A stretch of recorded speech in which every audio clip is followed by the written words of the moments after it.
Yo, what's up, sweet?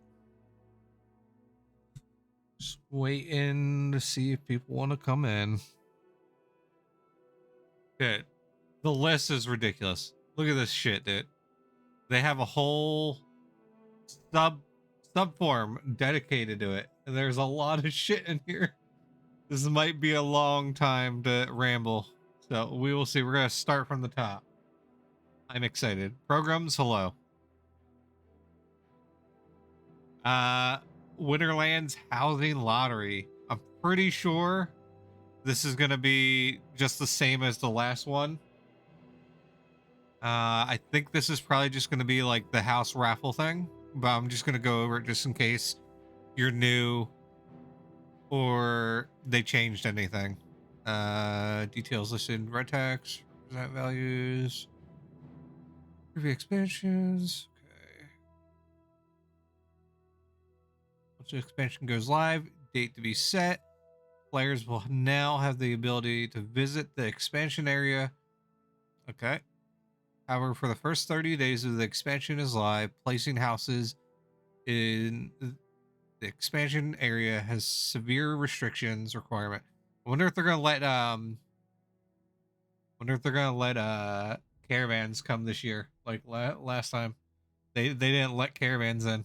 Pintamar, thank you for that, buddy.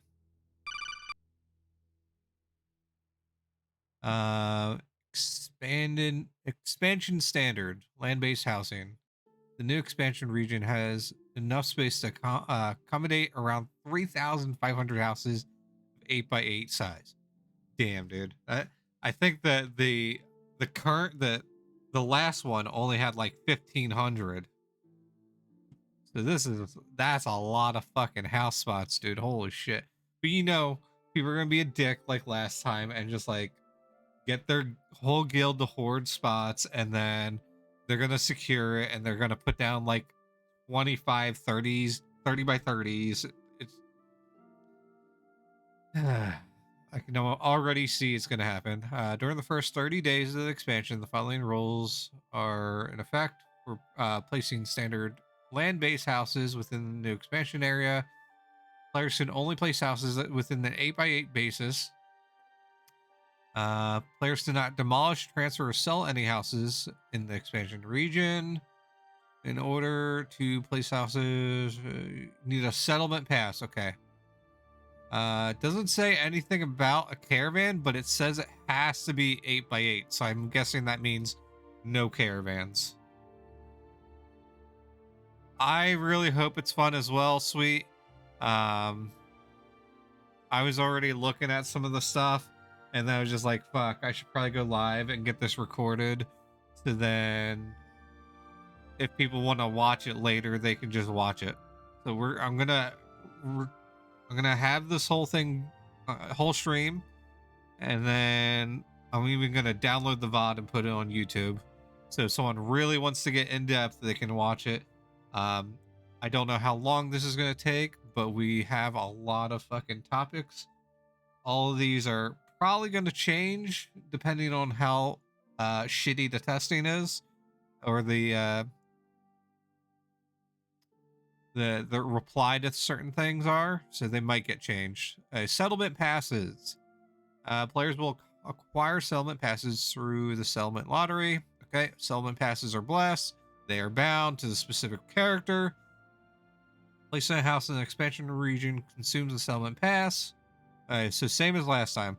There's a lottery. Uh, it's 10K to sign up for the lottery. You only have to do it one time. It's the same exact as the last time. Um, so you buy a lottery ticket, and every day, 100 random players will be given a settlement pass. Then, anytime during the lottery that is available, you can go and place an 8x8 anywhere in that region if you can find a good spot. That is the gist of it. Every day, only 100 people will be given one, and there's 3,500 houses, so it's gonna be a while. Oh, that's gonna be a good lottery. And okay, basically went over all this at 10 a.m. EST each day for 30 days after the expansion. 100 random players. Okay, so at 10 a.m. they will start doing it. Expansion houseboats.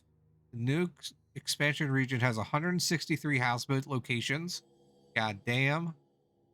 During the first 30 days, okay. Okay, you need a mooring pass. The mooring pass, I'm pretty sure is the same. Yeah, pretty much the same thing.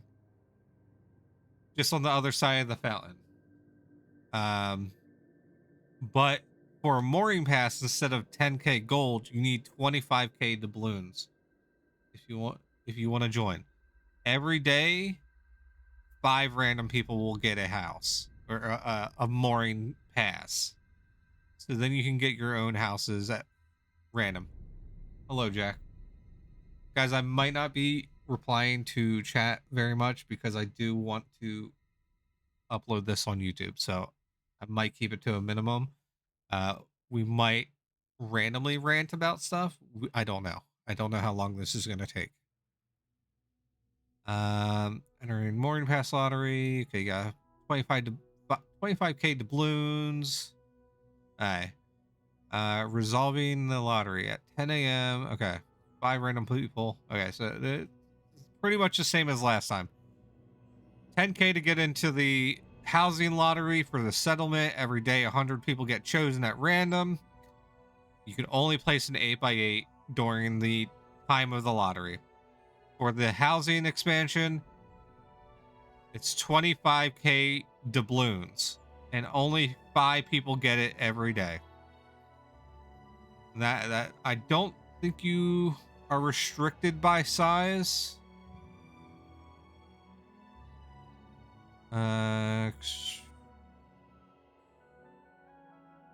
Players may replace any size. Yeah, okay. So since it is on water and you can't block out locations, you can place any size houseboat that you would like during the event. Okay. Next on the list. Ooh, weapon abilities. Oh, I'm excited for this one. Weapon abilities. I haven't looked at any of these guys, so I'm very excited.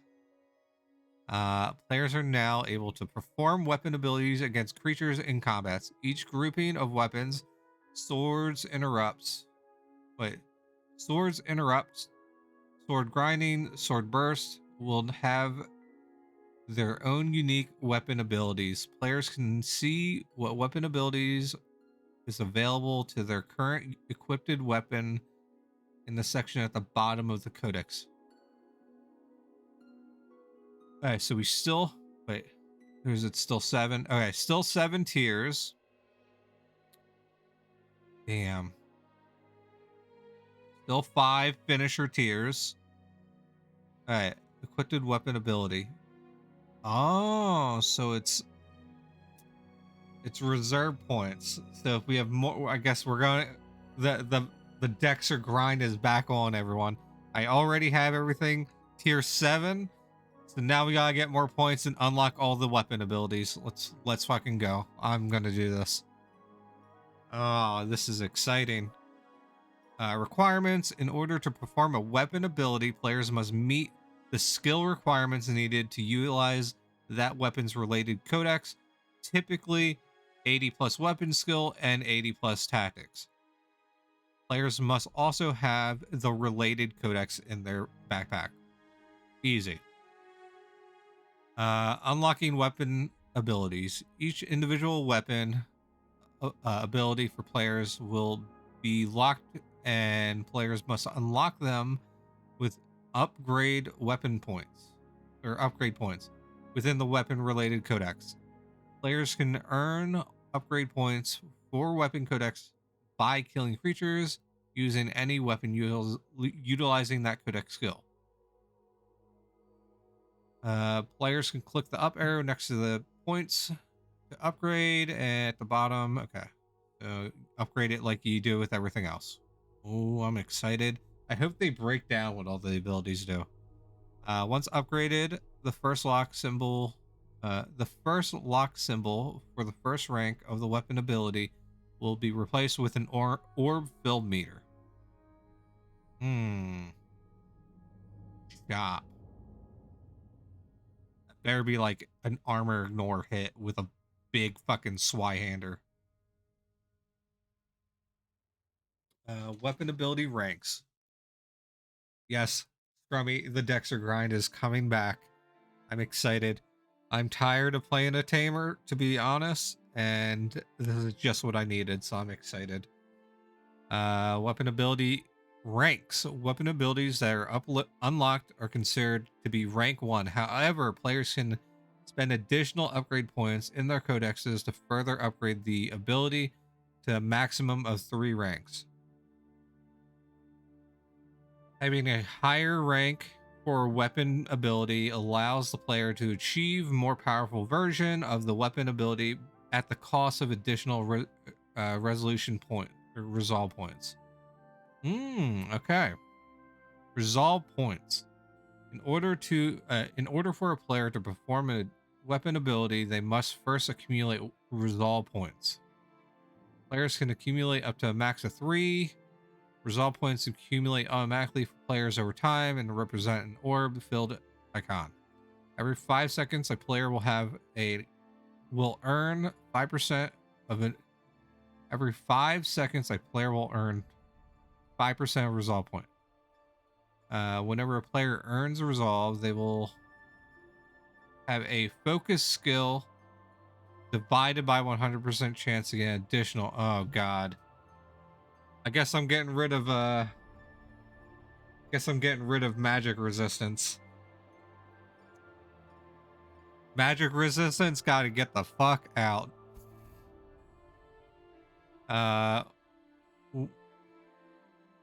We need 1,000 points, yeah. When a resolve point is completely filled, it will change into a sword orb icon, indicating it is available for a player to use. Okay, how do we decide when to use it? Activate, okay. Okay, so that's when it's all filled. Activating a weapon ability. If a player has resolve points available, they can activate the weapon ability by clicking the sword orb icon. So does that mean we have to have the codex open, or can we...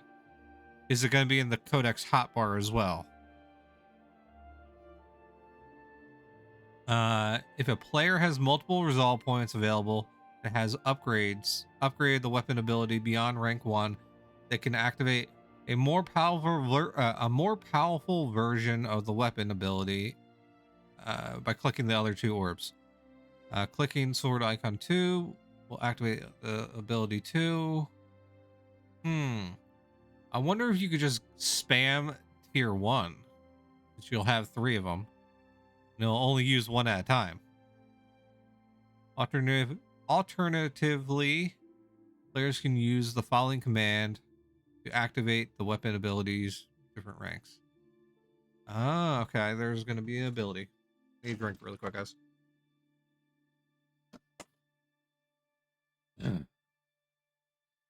Triggering weapon abilities.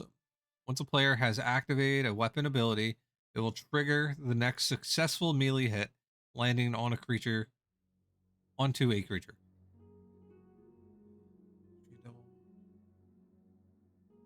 On triggering, the players will consume a number of resolve points equal to the selected rank. All right, so he did.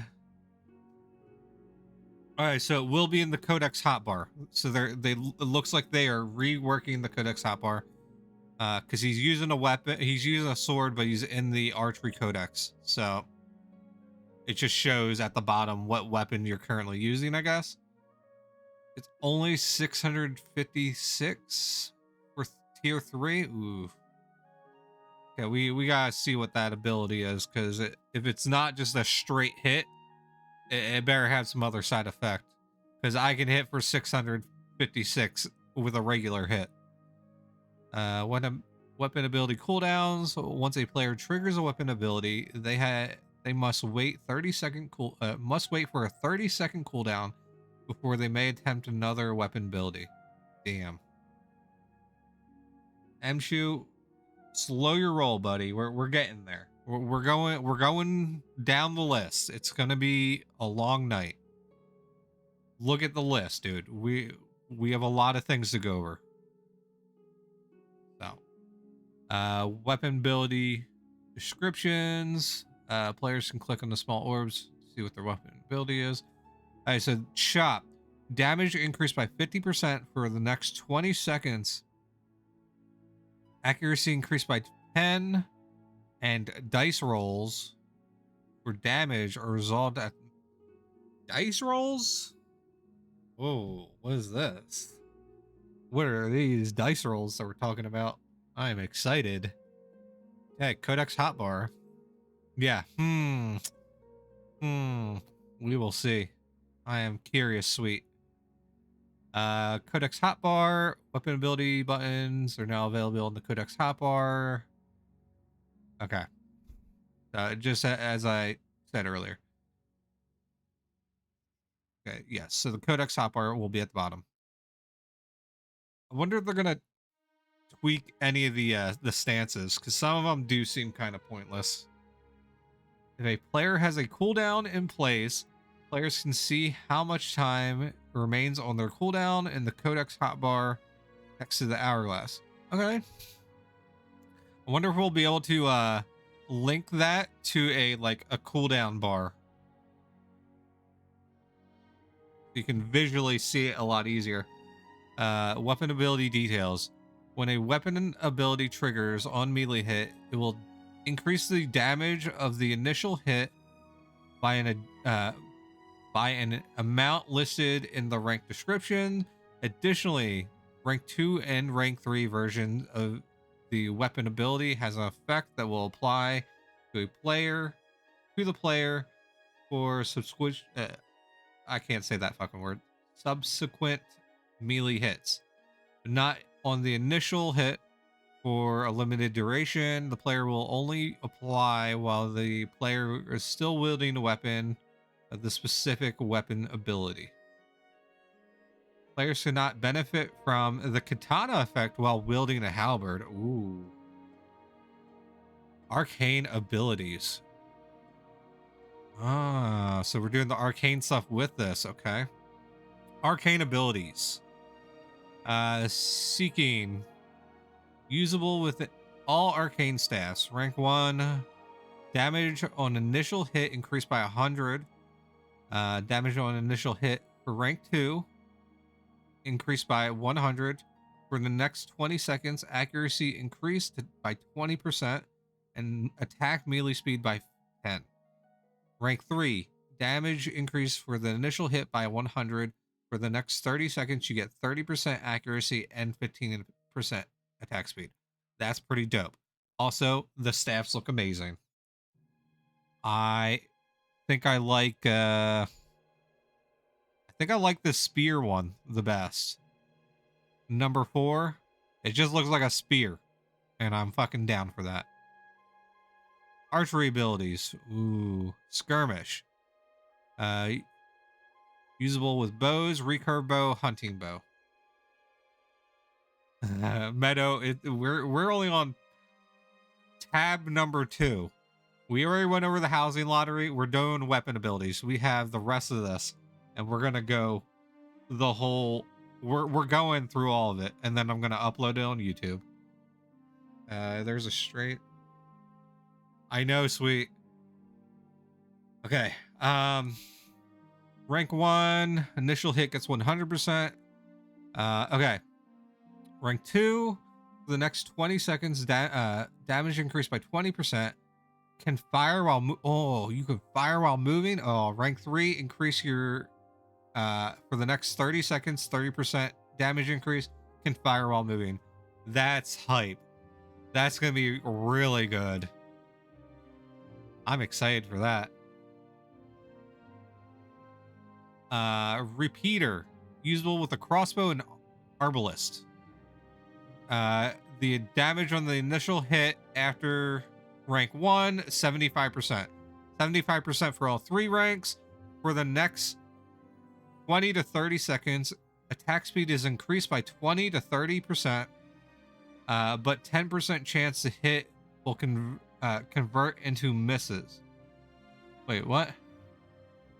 But 10% chance any hits will convert into misses.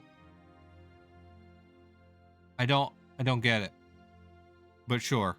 We're gonna have to test these. I don't really understand that, but sure. I will take it. Full draw. Usable with the heavy crossbow and the great bow. Ooh. Damage on initial hit is increased by 50%. For the next 20 to 30 seconds, increase the damage by 30 to 45%. But must be stationary for 5 seconds to fire. Bonus reduced by half on backstabs. Ooh. So basically, it's telling you that this is definitely built for backstab archers. Maybe they will make a return. They haven't been too popular since the codexes have come out. Fencing abilities: Gambit, usable with assassin knife and the Chris. Damage on initial hit is increased by 25%. For the next 20 to 30 seconds, damage increased by 30 to 45%, but 15% chance any hit will be converted into a miss. Does that just mean that you have a negative 15% accuracy? I don't get it. All right, repose. Usable with Warfork, an EP. I guess that's how you say it. A rapier and a fencing saber. Damage is increased by 100% for the next 20 to 30 seconds. Increase the damage by 20 to 30%, with bonus double if previous swing was a miss. Ooh. All right, so this one, I guess this one is encouraging you not to run accuracy links. So then, if you do miss, you get an additional damage boost. Okay, a brace. Usable as short spear, a sarissa, and a pitchfork. Okay, this is a pitchfork. This is important. I need to know this. Ego, I'll be here for a while. We will see, Scrummy. So pitchfork for brace for pitchfork. This is the main thing for me. Damage initial hit is increased by 75%. For the next 20 to 30 seconds, if a player is stationary for 30 seconds, damage resistance is increased by 10 to 15%. Okay. Damage is increased by 20 to 30%, and attacks can be made at 2. Oh my god, that's range 2. Holy shit. That's big. That's a big thing.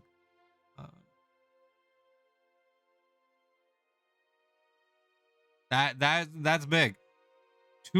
Range 2 with a pole arm. Oh my god, that's a big deal. It's only for 30 seconds, but that's good. Scrummy, I don't know. We haven't gotten there yet. Yeah. Mason abilities: Pummel, usable with clubs, cudgel, flail, flanged mace, hammer pick, mace, maul, skull club, war axe, and war mace. Holy shit, dude. There's a lot of one-handers. Jesus Christ. Damage on the initial hit is increased by 100% for the first 20 to 30 seconds. Each hit increases the damage by 7.5 or 9% up to a max of 30 to 45. That macers seem to be winning right now. You're going to use a one-hander. That seems like that's a good bonus. Deflect, usable with a quarter staff, black staff, gnarled staff, or a shepherd's crook. Damage increases for the first hit is 75%. For the next 20 to 30 seconds, damage resistance increases damage resistance by 5 to 7.5% up to a max of 30% for each hit. Nice. Demolish, usable with a warhammer and great sledge. Look at this fucking hammer, guys. Look at that fucking big boy hammer. Damage on the initial hit is increased by 50% for the next 20 to 30 seconds. Hits will ignore armor or increase damage by 20 to 30% if the target has no effective armor. Okay. That could be pretty, that could be some big boy hits. Hey, now we're getting the swords.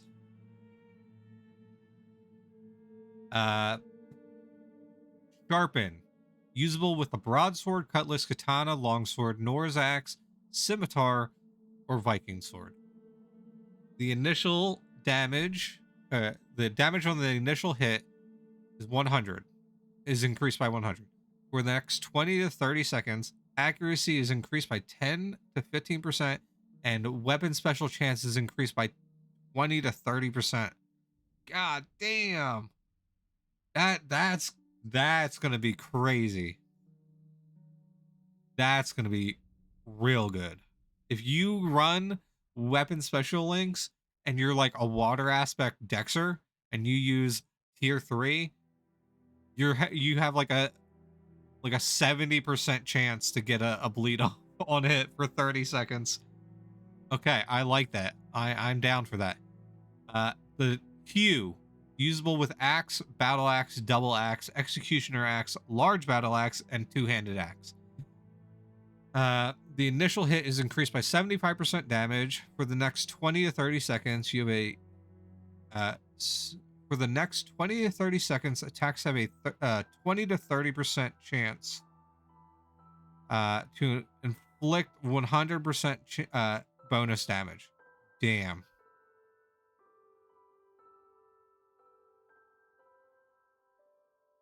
Chop. Usable with a Bardache, halberd, and the Swihender. Initial damage is increased by 50%. For the next 20 to 30 seconds, accuracy is increased by 10 to 15%, and dice rolls for damage are resolved at the maximum. Okay. That's pretty dope. That's gonna hit hard. Ooh, wrestling. Wrestling abilities. Ooh, we got 2 new weapons, it seems. So what that means, Meadow, is if you hold a weapon currently and you look at your stats on the weapon, there's a low roll and a high roll on the damage. So you could do 10 damage or it could go to 25 damage. So it would automatically go to the highest damage possible on that specific weapon, on top of all the other bonuses you would get. All right, wrestling abilities. Brawl ability, usable with all martial manuals. Okay, all wrestling weapons. The initial damage, initial hit is increased by 125. All right, that's nice. That would be great with monkey if you can time it well. For the next 20 to 30%, or for the next 20 to 30 seconds, each hit increases the weapon special chance by 5% or 7.5%, up to a max of 30 to 45%. Damn. That's pretty good. I'm excited for that. I'm gonna have to test all this out um when it comes on the test server. Next, plants and rares. Ooh, new plants. We gotta tell Big Data about this. Hmm. Plants, desert plants. A large number of desert plants have been added to the plant system. Ooh, I do like this. Whatever the hell that is, I like that. Craw Hive dungeon plants. Players will encounter Craw Hive dungeon seed as loot. Ooh, new dungeon seeds. Okay, this one kind of looks like a butt plug. Not gonna lie.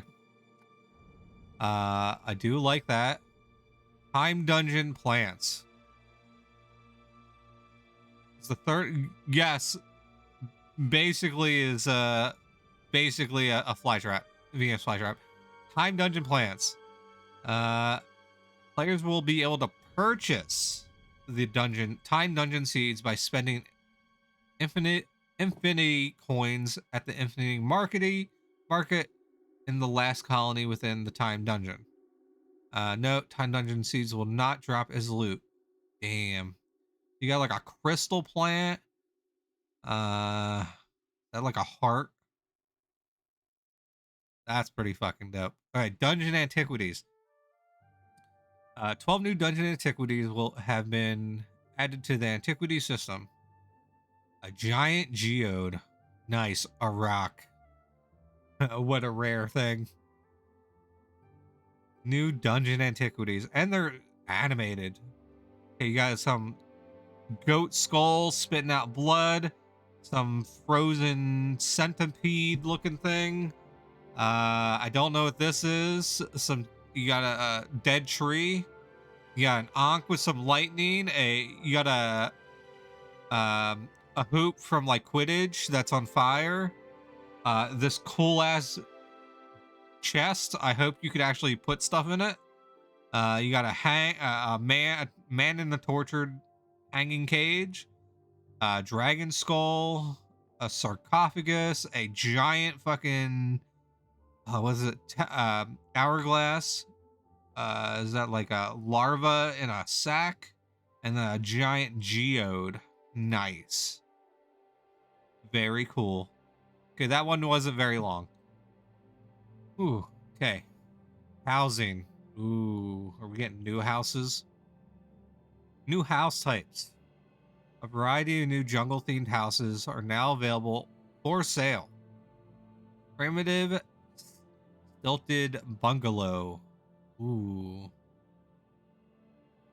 You know how hard it is to design with the bamboo floor? I've tried it many times before. It is not easy. 2.6 mil. 17 secures. Primitive stilted complex. Ooh. I actually kind of like that. Very cool. 4.6 mil. Primitive stilted compound. Damn. Need that for the guild house. Your eyes hurt. I like that one. 7.9 mil. Jeez. Stilted dwelling. So it's just a smaller house. 650k. A stilted villa. Hey, at least it's got a courtyard. That looks cool. Primitive stilted house south. Nice. 50k for that. Hell yeah. I like that. I do miss the rope ladders. That's not something that's very popular on the server. Thatch house east. Again, threatened by ads. If the ads show up, I'm sorry, guys. Thatch house south. Okay. Not too much going on here. I do like some of them. And next, we got done housing mount gear. Llama mount gear. Oh boy. Players can now acquire llama mount gear from faction silver. Okay, you can get it from factions. Manage the mount gear. Okay, it's just more stuff for factions. Um, Same as the horse barding mount gear, just different for llamas. Cool. Very, very cool.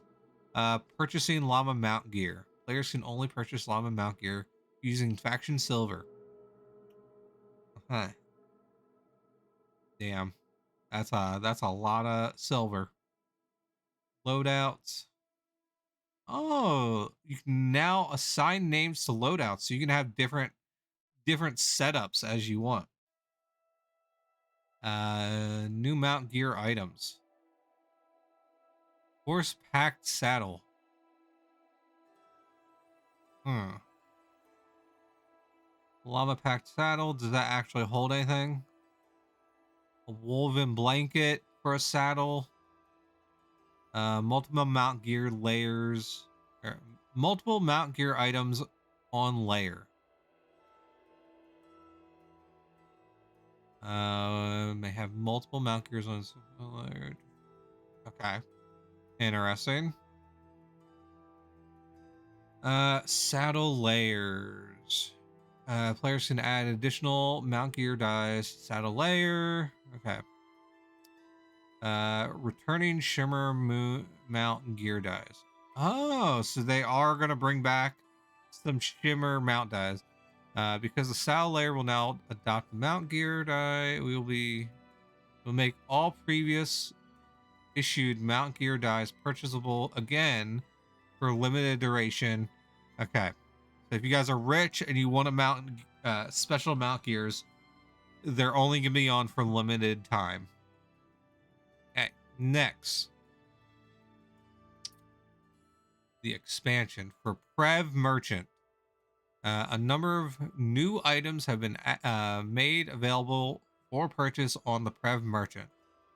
Wearables. New wearables. Ooh, glasses. Hell yeah. I've wanted glasses on the server for a while.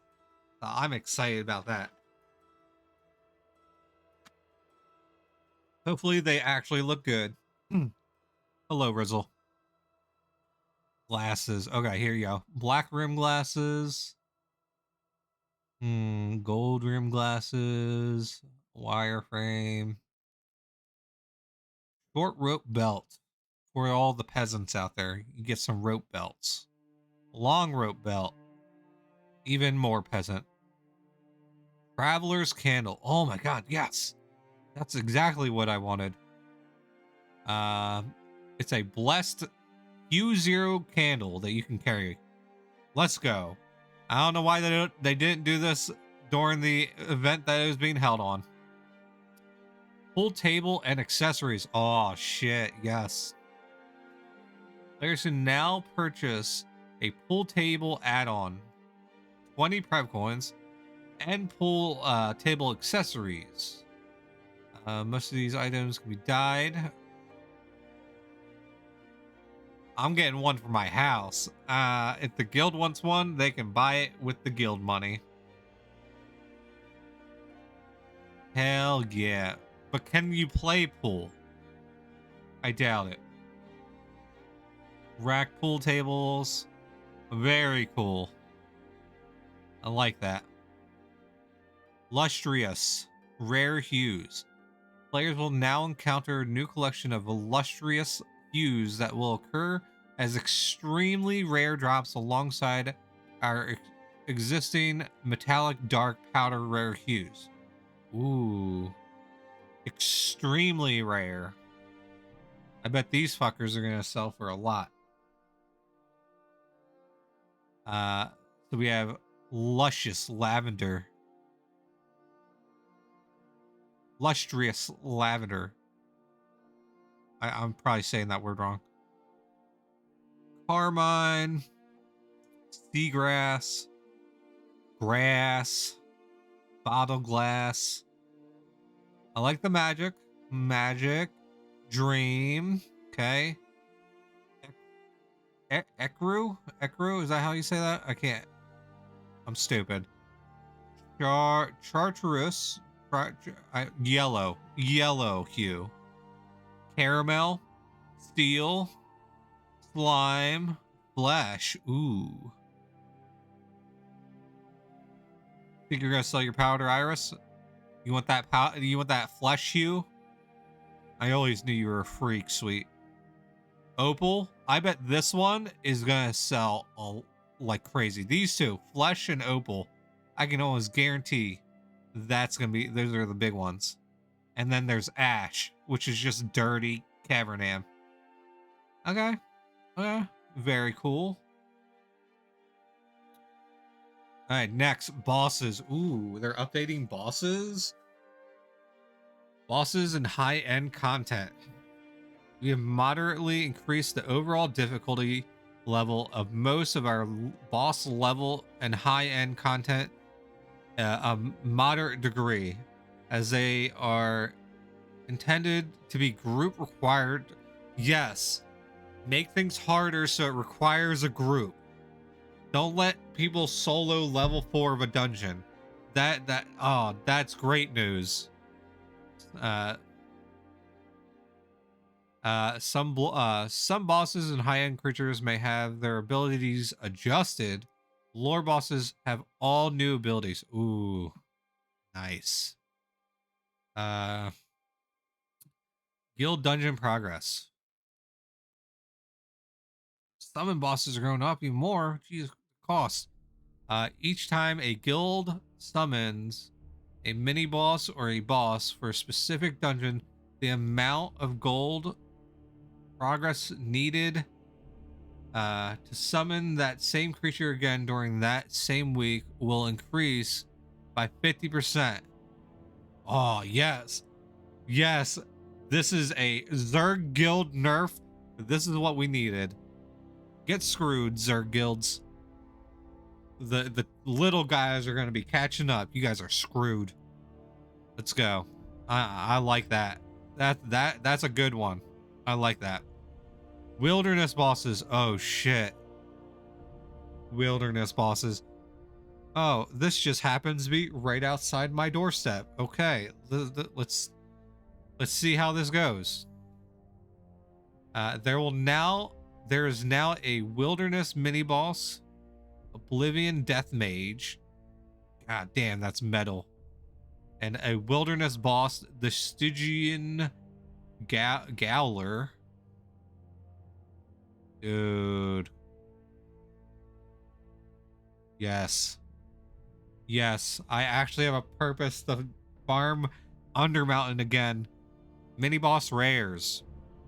Giant fucking magic orb, a potion, a black skull, a big ass lantern, and the goblet of fire from Harry Potter.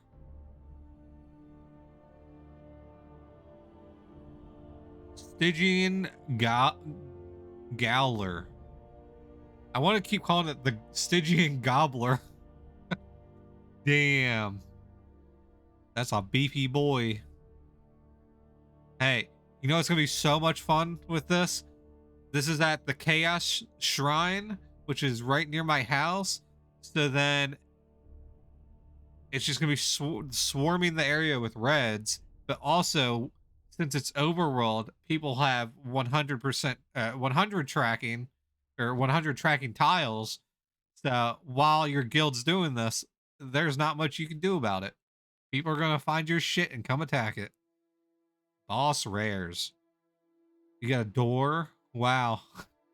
Who knew this boss had a door on him? Jeez. You got an electric chair.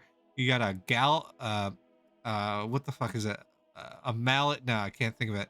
Is that a Ouija board of some sort? And then a key ring. Cool. Oh man. I can't skip the ads anymore, guys. So in a minute, I'm gonna just take a break and then we'll get started again. Summoning and spawning. Spawning and summoning. Wilderness mini bosses. will occur as natural spawns. It can also be summoned by guild, earning progressions. Find on berry. The Chaos Shrine. When spawning or summoning, the wilderness mini boss and wilderness boss will appear. Hint, you might want to buy those houses that are nearby because this is gonna go up in price. This is gonna be great. I know that the neighborhood value is about to skyrocket. I'm gonna take a break, guys. Ad time. Sorry.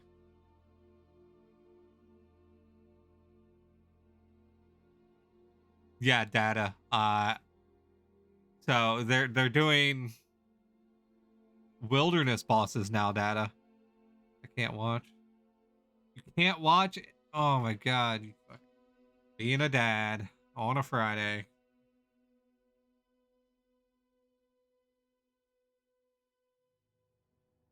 Hint, post in the guild chat that we really need to buy those houses because of this. And then we could sell it for 3 times the amount.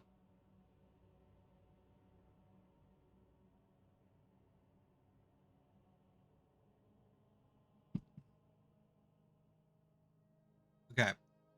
I'm not getting any signs that we have ads right now, so I'm going to keep going.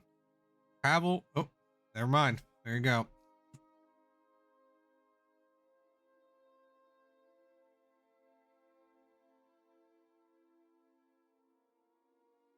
No ads there? Okay.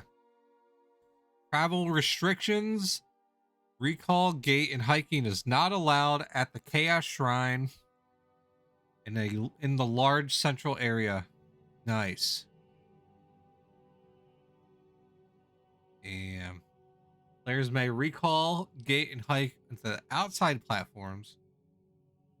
Okay, so that just means when you're doing bosses, you have a group of mages that just cast walls on the doors the whole time, so no one can come and raid your shit. Nice. I like that.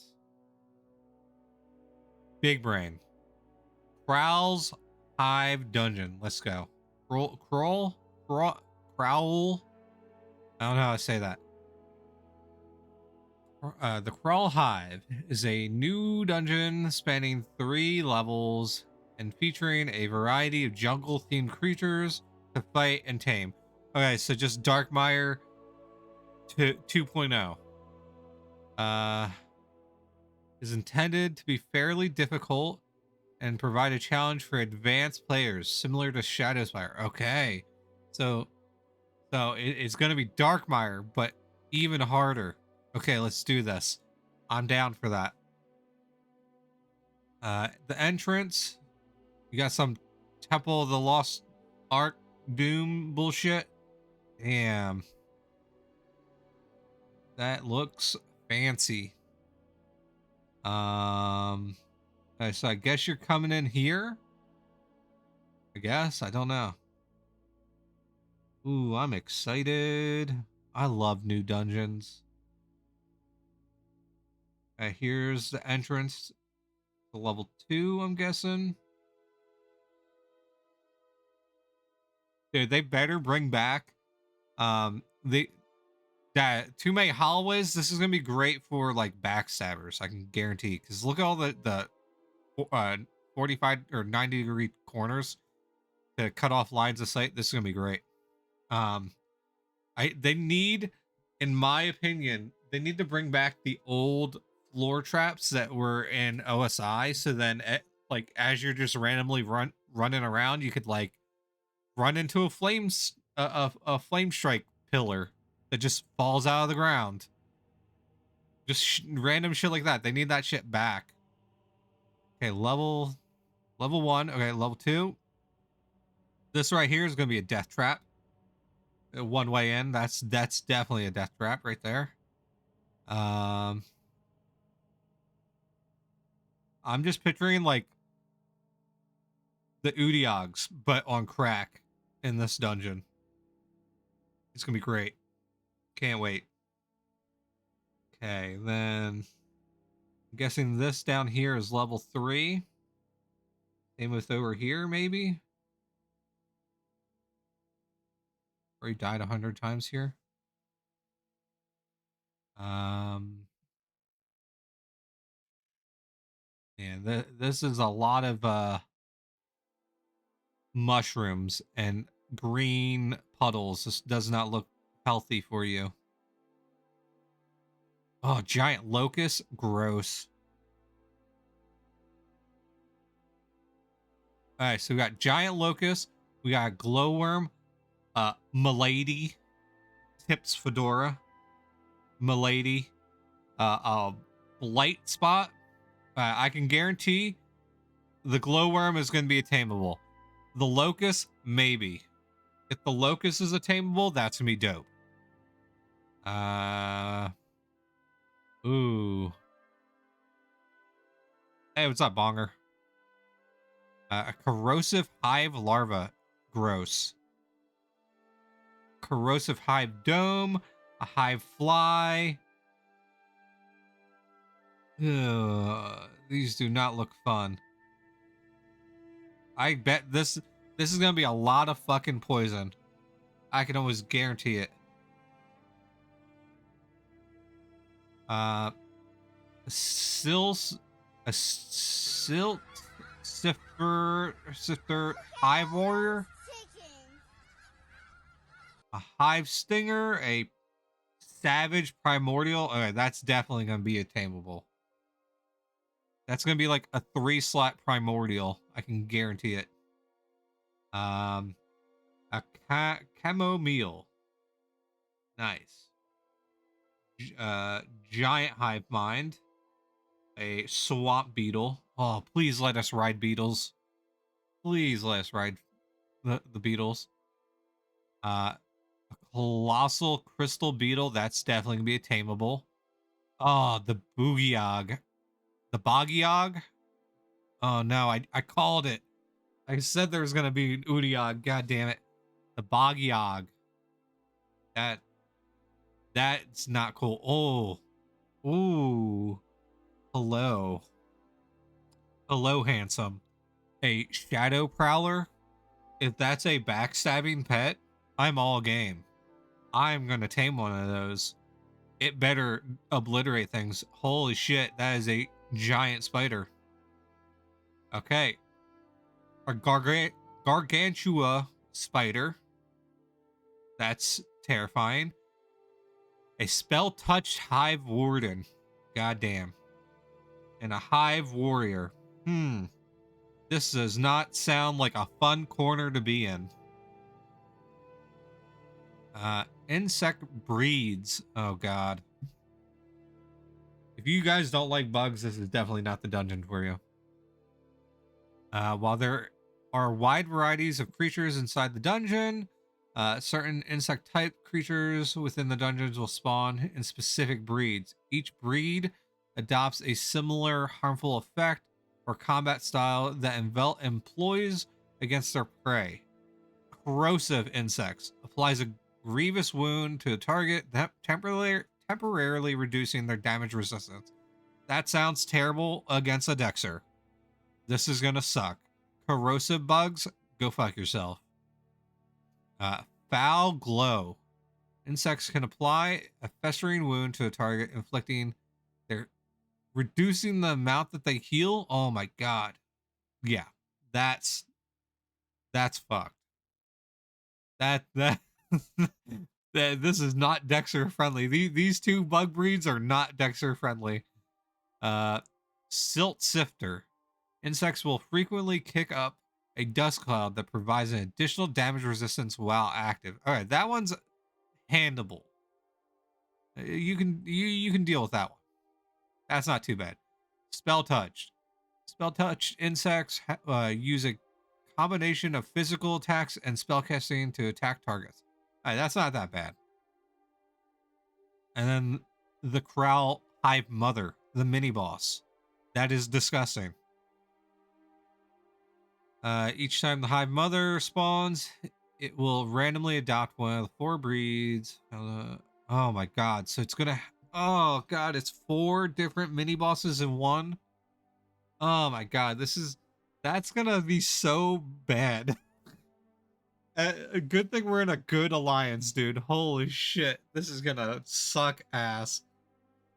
This is gonna be so bad. Yeah, it's RNG which mini boss you're gonna get.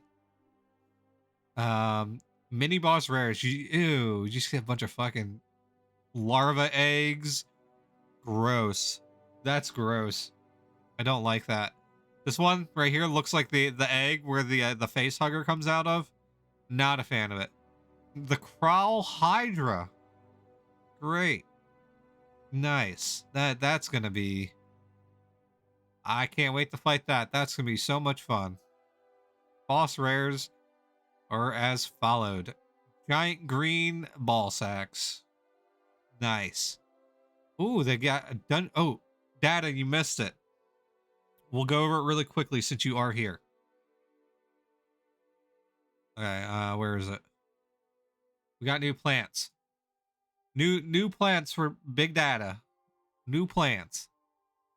Dungeon plant, desert plants, and then we got 2 dungeons. So we got the Corral dungeon, which will drop as dungeon seeds, but then Time dungeon is getting its own ones, and they don't drop, but you can purchase them. So you have to go to the colony that's inside and spend money, and you can buy the seeds. Yes, and then there's new antiquities, which I won't linger on. Yes, there you go. Okay, mount breeding and aspect hue mounts. Oh, they're finally doing the aspect hue mounts. Are they gonna make us sacrifice our aspects like they originally planned to? If you guys don't know what I'm talking about, a few years ago, I think 2022, they released a dev pipeline where um they announced aspect hue mounts. And what you would have to do is you would get your aspect to tier 15, and then you could offer all 15 tiers to get a mount in that hue, and you would sacrifice that whole aspect, but you would get a very, very rare mount. So I don't know if they're going to do it that way again. I don't know if they changed it, but I've been looking forward to it because I might just, sacrifice Earth and get a brown horse that everyone will mistake for a regular horse. Very rare mount hues. Each range of mount hues for mount breeding system now have a very rare hue tier available. In order of the offspring to potentially adopt a very rare hue, which parent is randomly selected. Pass on the hue. Okay. The chance for an offspring to adopt a very rare hue is 0.1 yeah, 0.1% times the effective fertility. Jesus Christ, that's rare. But that's dope. That's gonna be that that's gonna actually make people want to do the breeding stuff. Okay, aspect hue mounts. Okay.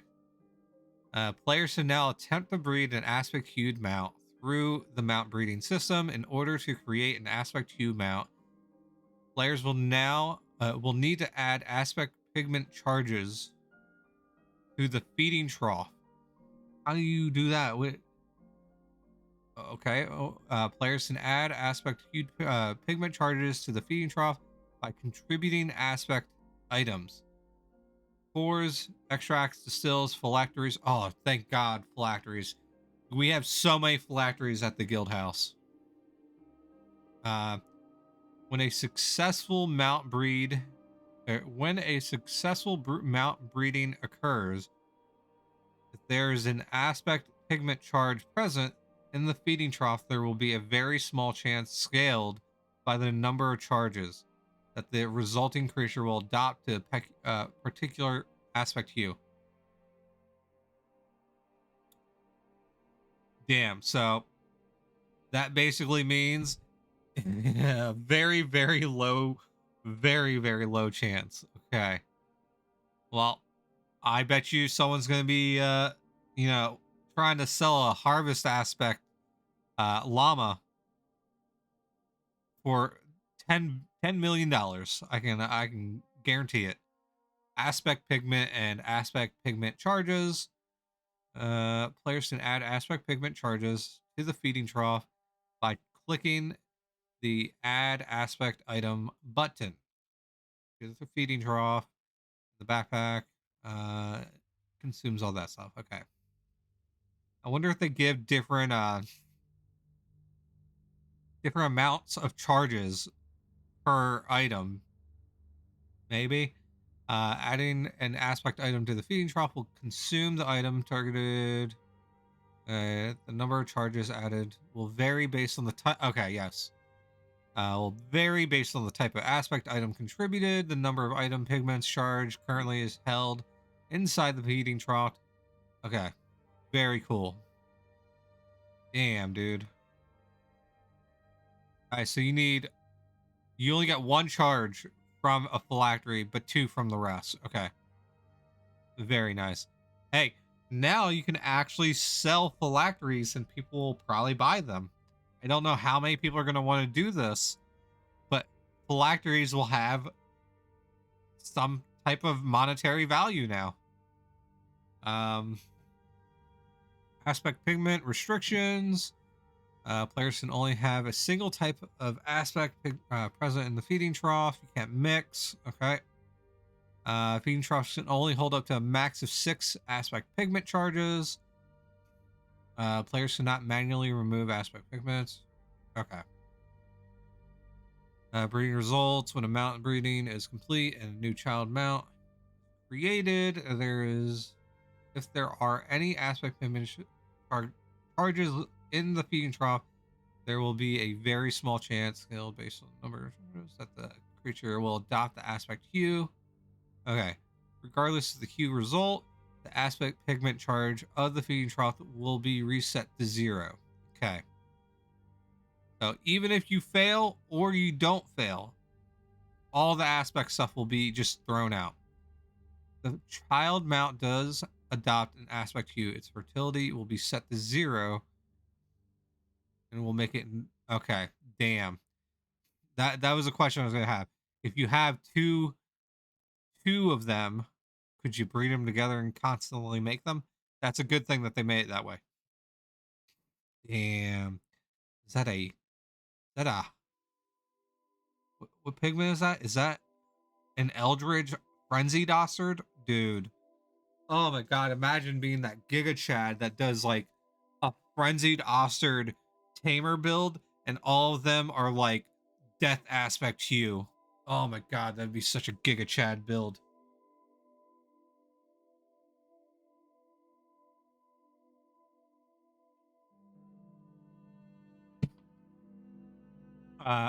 Aspect hue mount tokens.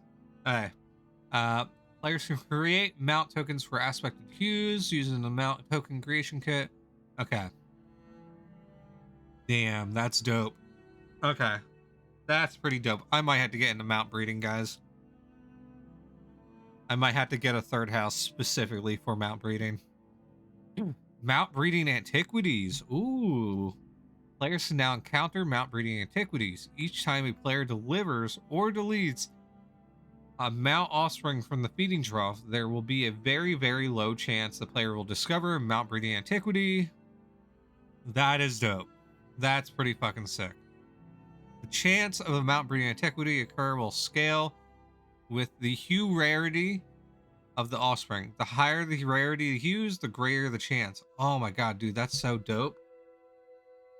Let's see, so we got actual troughs, we got rocking horse, we got a hen in a nest, we got a shovel for shit, we got some horse paintings. I think this is like a horseshoe box.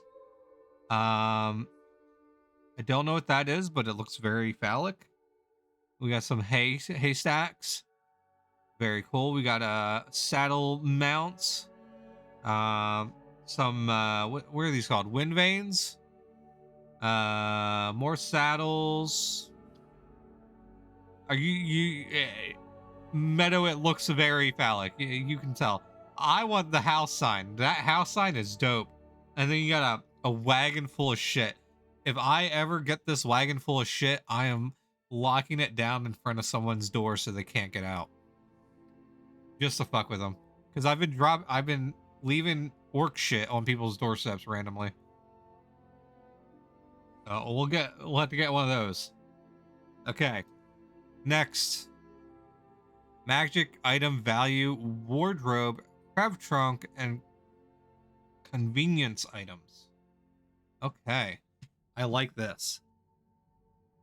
An magic item vault. Players now have access to magic item vault, which can be used to store magic items, including weapons, spellbooks, instruments, armor, shields.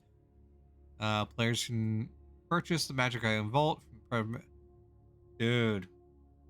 We can get rid of the armory in the guild house if this is how it works, how I think it does.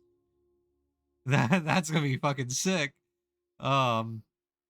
Used to store magic items, including every type, must be locked down within the house or bank box.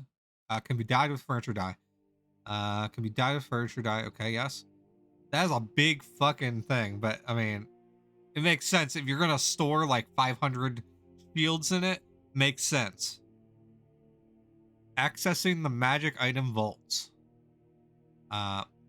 Magic item vaults may only be used if they are locked down or secured in a house or within a player's bank. Oh, man. Only co-owners of the house may access the magic item vault. We might have to, like, protest to get this removed, so then we could have it set for, like, different tiers, because we have a treasury in our guild house, which is just a bunch of magic items. So anyone can take it at their own leisurely. So I think maybe talk to Luthus about getting that reworked, because that would be very helpful. Maybe have guild settings or something. Players can double click the item vault to launch the menu. Yeah, needs permission. Damage. Dude, that's awesome. That's so fucking cool. Alright, so it shows all the item types at the bottom, and then I guess you choose what the hell you want, and then it'll tell you how many of that type there are on the side.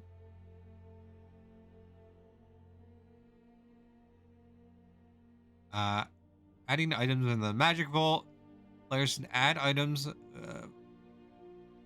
Players can add any identified fully repaired magic item into the magic vault. By adding... Hold on. Oh, yeah. By clicking the add button, and target one or more items. Okay. Also shift click the magic vault and add everything in your backpack. In backpack. Okay. Okay, I'm definitely gonna have to get one of these just for myself. No wonder it's coming next year. Yeah, definitely getting one of these for my house. I don't know about the fancy colors, but we will work it out. Okay. Add all in backpack. Damage items. Magic vaults will only accept fully repaired items. Okay. God, this must have taken so much coding to make. Item categories. Items. Okay, at the bottom, you can see what type there are. Okay. Are stored in item categories such as arcane ringmail. Damn. Filtering items. By default, all stored items for an item category will be displayed on the right side. Okay. So then you click over which items you are looking for, then you choose. However, players can filter properties such as damage. There it is. Okay. I looked too forward. Spoke too soon. Players can filter properties and check on. Okay. The players has any values checked for a property, only items that have at least one of these properties value will be displayed. All right, well, I'm only going to be doing exceedingly or supreme because, I mean, that's all I really care about. Hey, that's going to be dope. Players can also click the small orb. Select all. Okay, okay, very cool. Items available for retrieval. On the right of the menu, show how many items of each type are available. Okay, that makes sense. Okay. Retrieving items. So you can click the diamond, and it'll place one into your backpack. Ooh, the wardrobe. Dude, it's gonna clean up a lot of shit, probably. Wardrobe can now be accessed from to a wardrobe item, which is stored and organized clothing items or create outfits. Oh god damn, dude. Purchase a wardrobe. Oh man, okay. Oh god damn. This is gonna be oh, it has to be locked down and secured. I was gonna say, I hope this is blessed and I could just put it in my bag of holding or my adventurer's satchel and just let me preset outfits so that I could just switch between them. Wardrobe may only be used if locked down or secured within a house or within a player's bank. Damn. Only co-owners of the house can use it. You double click to set up a wardrobe. Yeah. Filter by name. You can look for the name, the hue. Show only stored ones. Select by layer. Oh my god, dude. Add items, store equipment or store equipped. New, rename, delete, equip outfit, store old. Oh my god, dude. This is that's gonna free up a lot of space as well. Adding items in the wardrobe. At the bottom, you can add and store. Store equipped. Don't click that unless you want to store your whole outfit.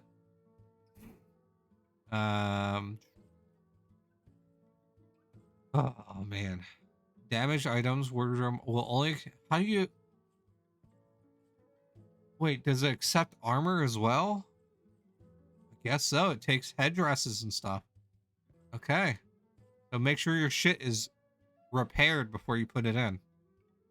Filtering items. Okay, you can do all that cool stuff. Yeah, we already went over that. There has store only or show only stored. Toggled. It will only display items that have been stored in there. Okay, very cool. Show all possible items that exist. Those that players. Oh, wait. So it'll show literally there's 77 pages of items. So it'll literally let you build out your own outfit that you want just to see how it looks. Holy shit. I was thinking it would only take things from in your bag or that are stored. But this will show literally every piece of item so then you can like custom make your own outfit. That is dope. I like that. Manage wearing items.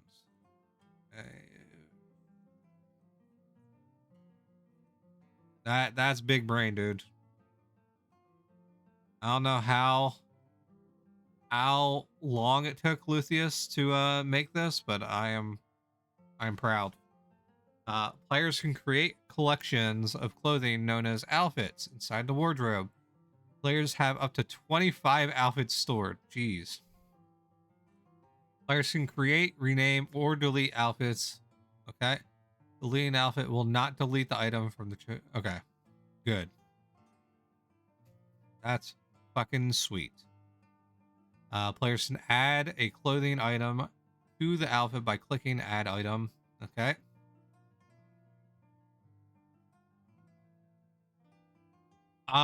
So it'll show you, if I'm getting this correct, Tint, it will show your character up here, and then you can equip it which means just put it on the character up here. But you don't actually get to wear it. But you can do retrieve, and that will put it on to your character if you have one in stock.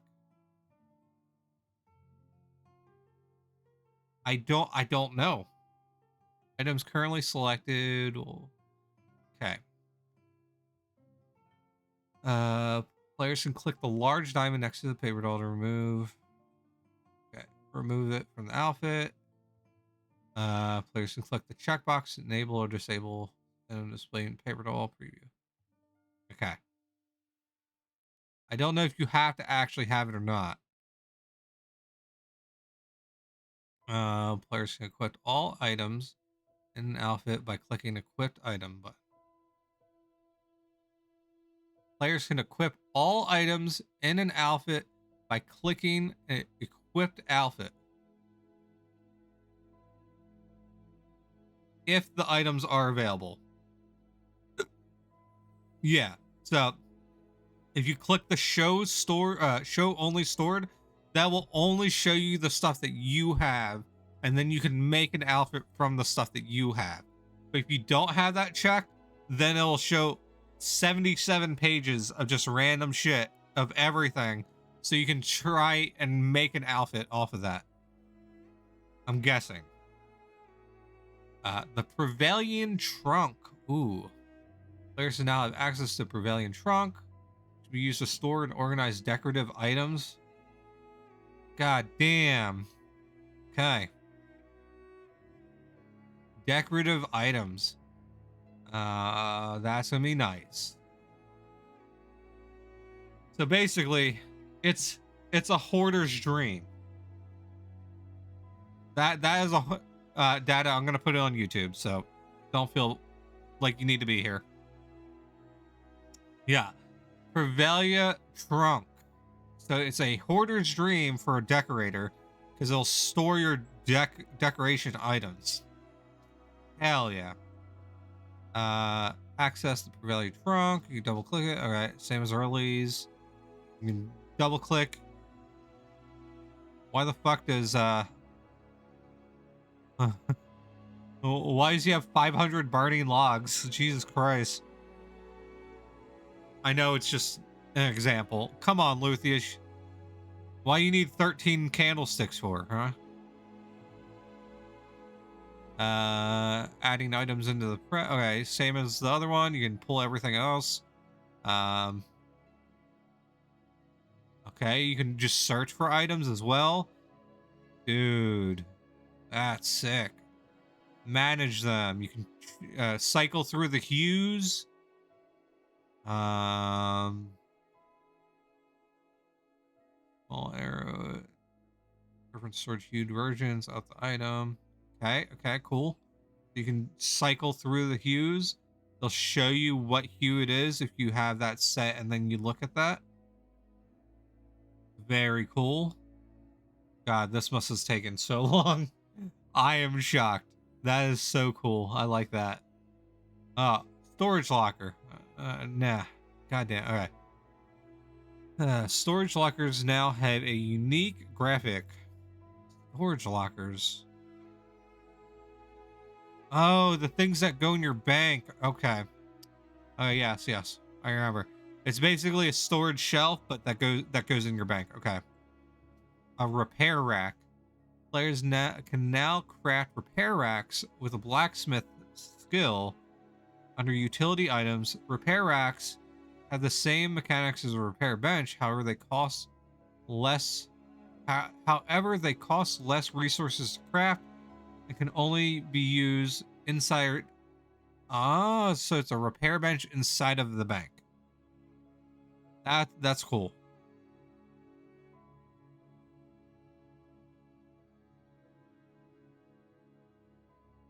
Yeah, so that's gonna be sick. I like that. Okay, next we are done. We are done with that stuff. What's next? Skill changes. Ooh, and combat mechanics. Yes. This is what I want. Arcane skill. New skill. Ooh, arcane.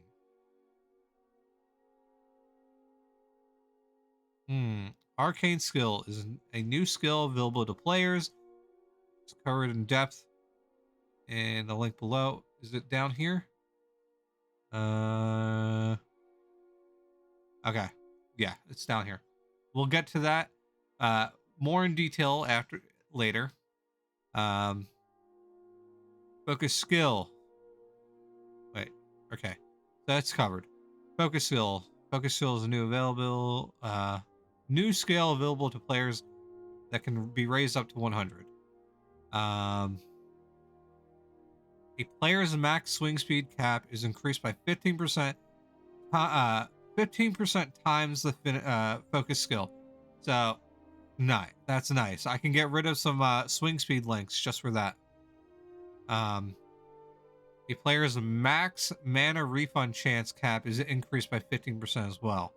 Whenever a player earns resolve towards a weapon ability, they will have a 100% times focus skill chance to get an additional 5%. Okay. Charge spells casted by a player receive a 50% times focus damage bonus. Ooh, that's gonna be. Don't tell Thoron about this. He's gonna do giga damage at bosses if he can fit it. The focus skill itself does not provide bonus to player swing speed or mana, but increases the. Oh, okay. So it only increases it. It does not mean that you get that bonus. Okay. No. Well, maybe 10. So it will only raise the cap. So if you are running, what is it? Yeah. 60 if you have 65% swing speed bonus, then yes, that would be nice. I think the only thing that really matters for Dexers, unless you are doing the swing speed, will be this part. If you want to get the additional resolve points, which I might do, I might sacrifice my magic resistance just for this. We will see. PvP bonus. Players receive a supplementary PvP bonus. Okay, 10%. Training and skill gain. Players can train the focus skill at any most NPCs that train. That's worded weirdly. Train either combat or spells. Players gain focus in making melee attacks or okay. Combat changes. Let me get a sip really quick, guys.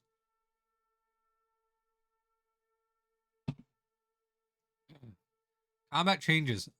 Multiplicative and additive damage. All melee damage, spell damage, poison damage, trap damage are now fully resolved as multiplicative damage instead of additive damage.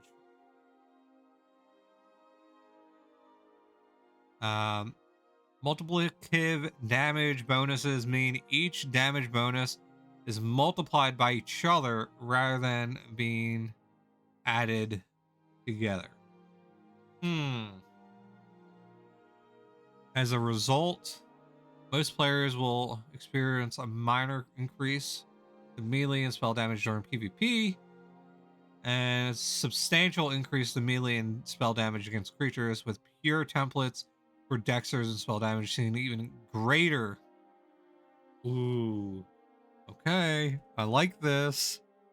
A player has severe bonus. A player has several bonuses to melee damage, increasing 10%, 25%. Okay. Example: when additive math, this would increase it to 110% bonus to their melee damage. However, while using multiplicative math, it'd be a 2.6% multiplier or 163%. Okay, we might be getting somewhere, guys. We might like this a little. Spell damage. Players now receive a 300% spell damage bonus against non-tamed creatures. Wait, what? Spell damage. Players now receive a 300% spell damage bonus against non-tamed creatures. Previously it was 200%. What is that? Okay, is that like the cap? I'm guessing that's the cap. Trap damage is getting a bonus. Base trap damage has been increased. Okay. Hell, stealth backstabs. We were talking about this the other day. The damage bonus on stealth backstabs will now range from 200% heavy crossbow upwards to 450% Chris, with scaling based on the weapon's printed average damage. Previously, it was based on the weapon speed. Oh, so now it doesn't matter what weapon you're using because it scales based on what the weapon damages. That's nice. The change to multiple hit damage on melee hit is drastically increased with the potential damage output of backstabs. Ooh. You might be hitting 10k hits as backstabbers, guys. Never know. Macing weapon special. The macing weapon special Pierce now has the following handling. Damage is increased by 50%. Applies a pierce effect, reducing the target's armor by 25% for 8 to 15 seconds based on the weapon speed. If a creature already has the effective armor rating set to 0 prior to the attack, the damage of the weapon special is increased by a further 50%. God damn. That's going to be nice and juicy for you, Tint. This is just in general, Meadow.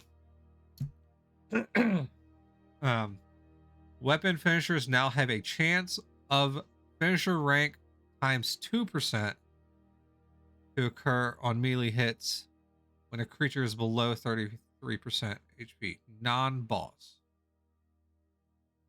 Wait.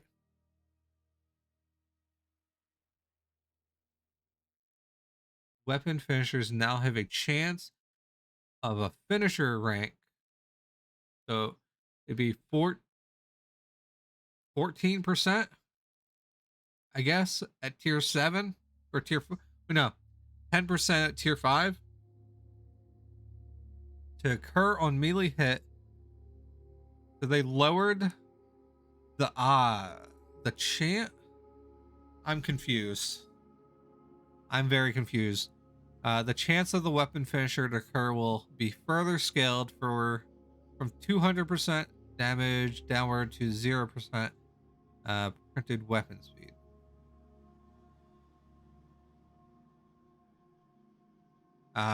Damage of a weapon finisher will be further scaled from 0% upwards to 250% based on the weapon. Does that mean that assassinate is actually going to be a finisher, like an actual assassinate attempt? Because right now it's literally like throwing spaghetti at someone. It barely does any damage.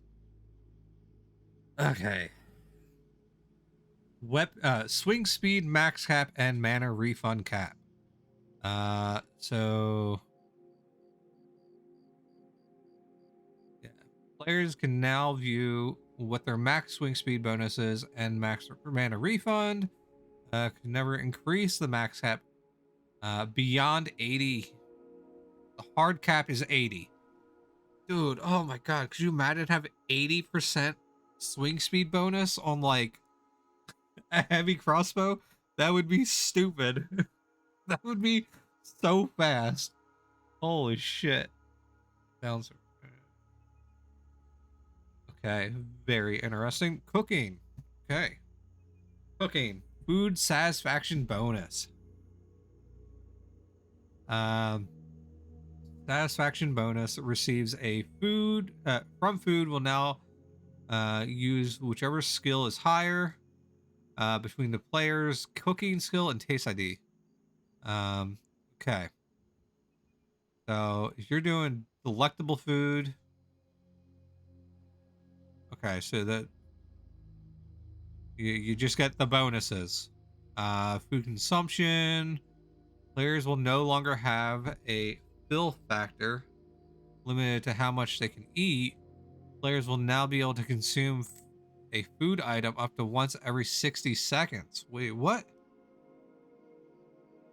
Does that mean I could just like eat a bunch of like cheese wheels and like get cracked down my mind? Uh, restoration snacking. Consuming a food item will immediately provide the following in addition to the normal satisfactory buff. You get restore 30 times cooking skill of HP. Oh my god, dude. So we could just like Skyrim potion spam. That's fucking dope. If I'm hurting for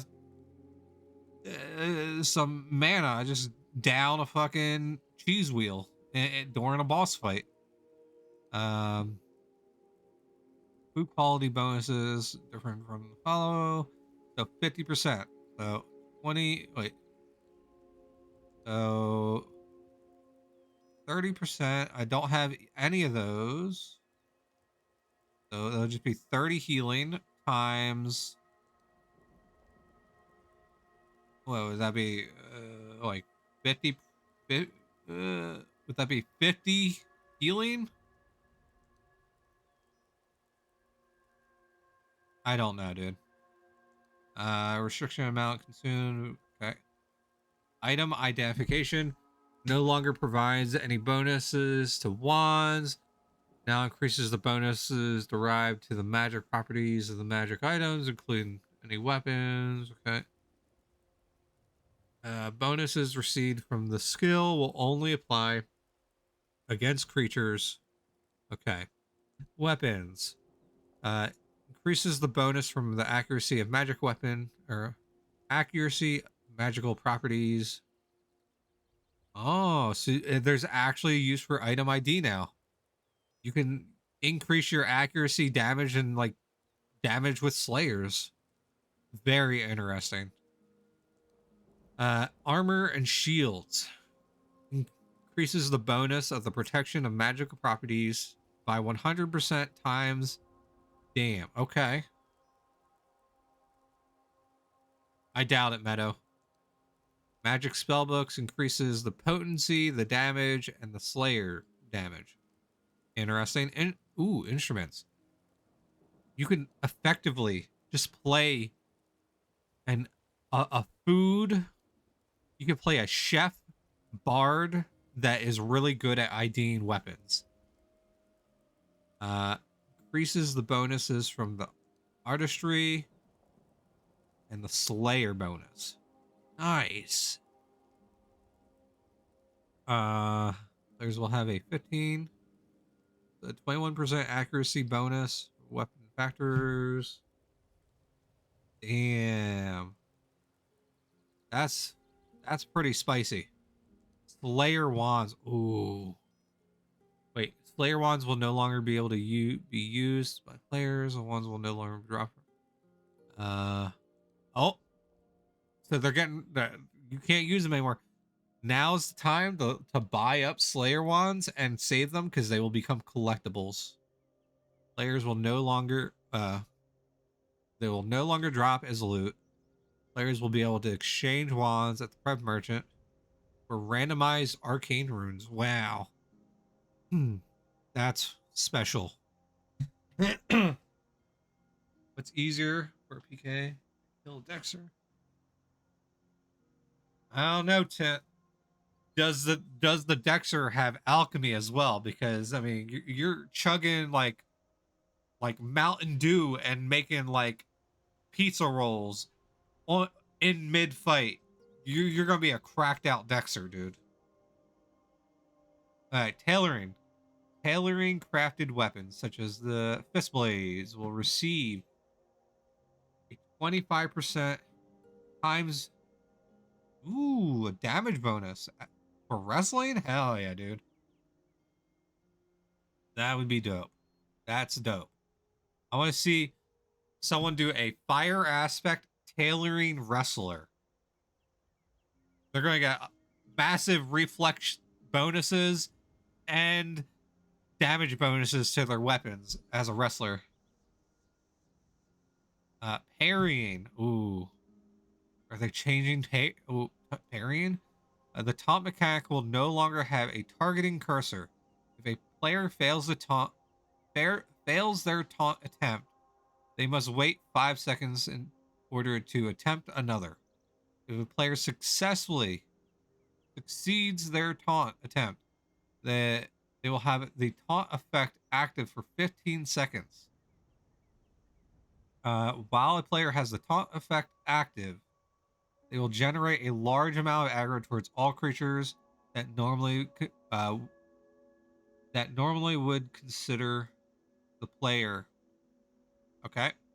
While a player has the taunt effect active, they will also increase the effective armor rating by 25% times the parry skill while holding a shield or weapon capable of parrying.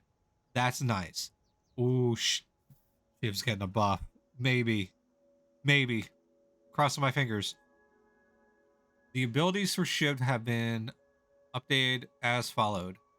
Consecrate Weapon. For the next 30 seconds, melee specials inflict 40% times. That's a big fucking damage boost. Oh, more damage? That's spicy. Because I always run Consecrate Weapon. That is spicy. I like that. College Force. Enemy of 1. For the next 30 seconds, melee damage player inflict will be increased by 20% times you have times divided by 100. Okay, that's spicy. That's pretty good. I never use enemy of 1 because it's just pointless. Divine Fury. For the next 30 seconds, the swing speed will increase by 15%. Okay, let's go. Camping. Ricochet with Discipline. Sweet. So this is, I mean, yes, you could use enemy of 1 with Ricochet and it would increase that damage, but you really want to focus on Consecrate Weapon. And unfortunately, for archery, you can't chain hinders anymore, so that's not really going to be helpful for that.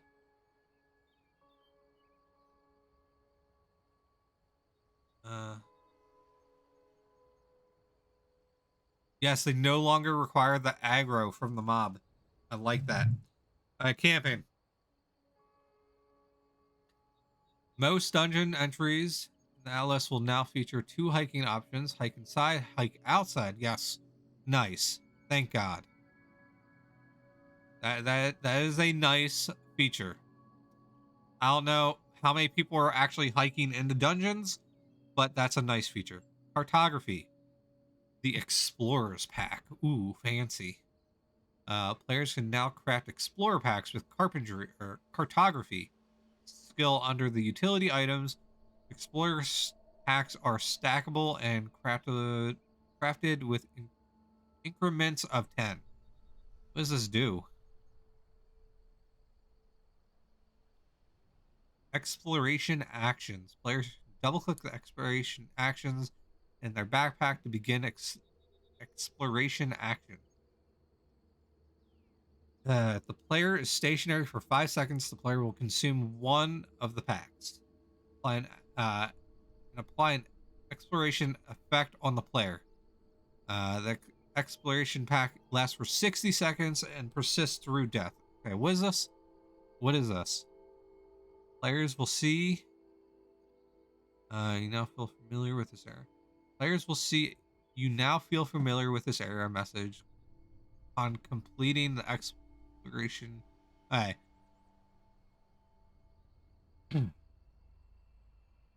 Let's see.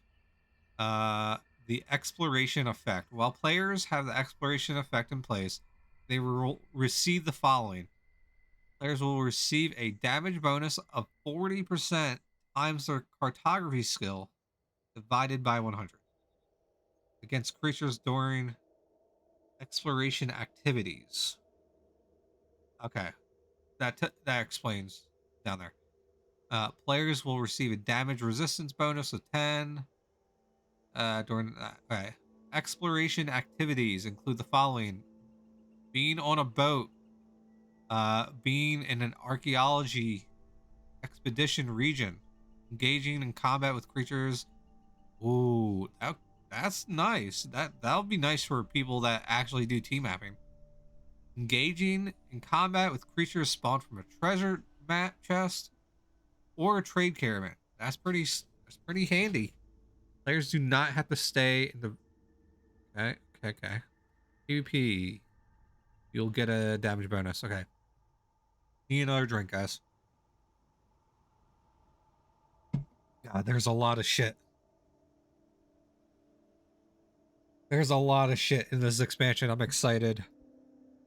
Atlas and hiking. Players now utilize either their camping skill or their cartography skill. Players can unlock hiking locations before. Okay. So you don't need to put kindling down anymore? Players can hike to a destination. Their atlas within 8 tiles of their last exploration action. Okay. Very cool. Very cool. Okay. Next. Ships. You just got back in time, right in time, Ego, for ships. Boat stuff. The One Piece is real, guys. It's in Outlands. Okay. New ship sizes. Long ship. Long ships are a new type of ship that features 4 cannons, 8 crew member slots. Long ships have a 8,000 base hull hit points and a base speed of 3.8 tiles a second. Long ships have a 500,000 doubloon registration speed and a 6x upgrade cost multiplier. Jeez. Players can craft these ships. That's a long boy. That is a long boy.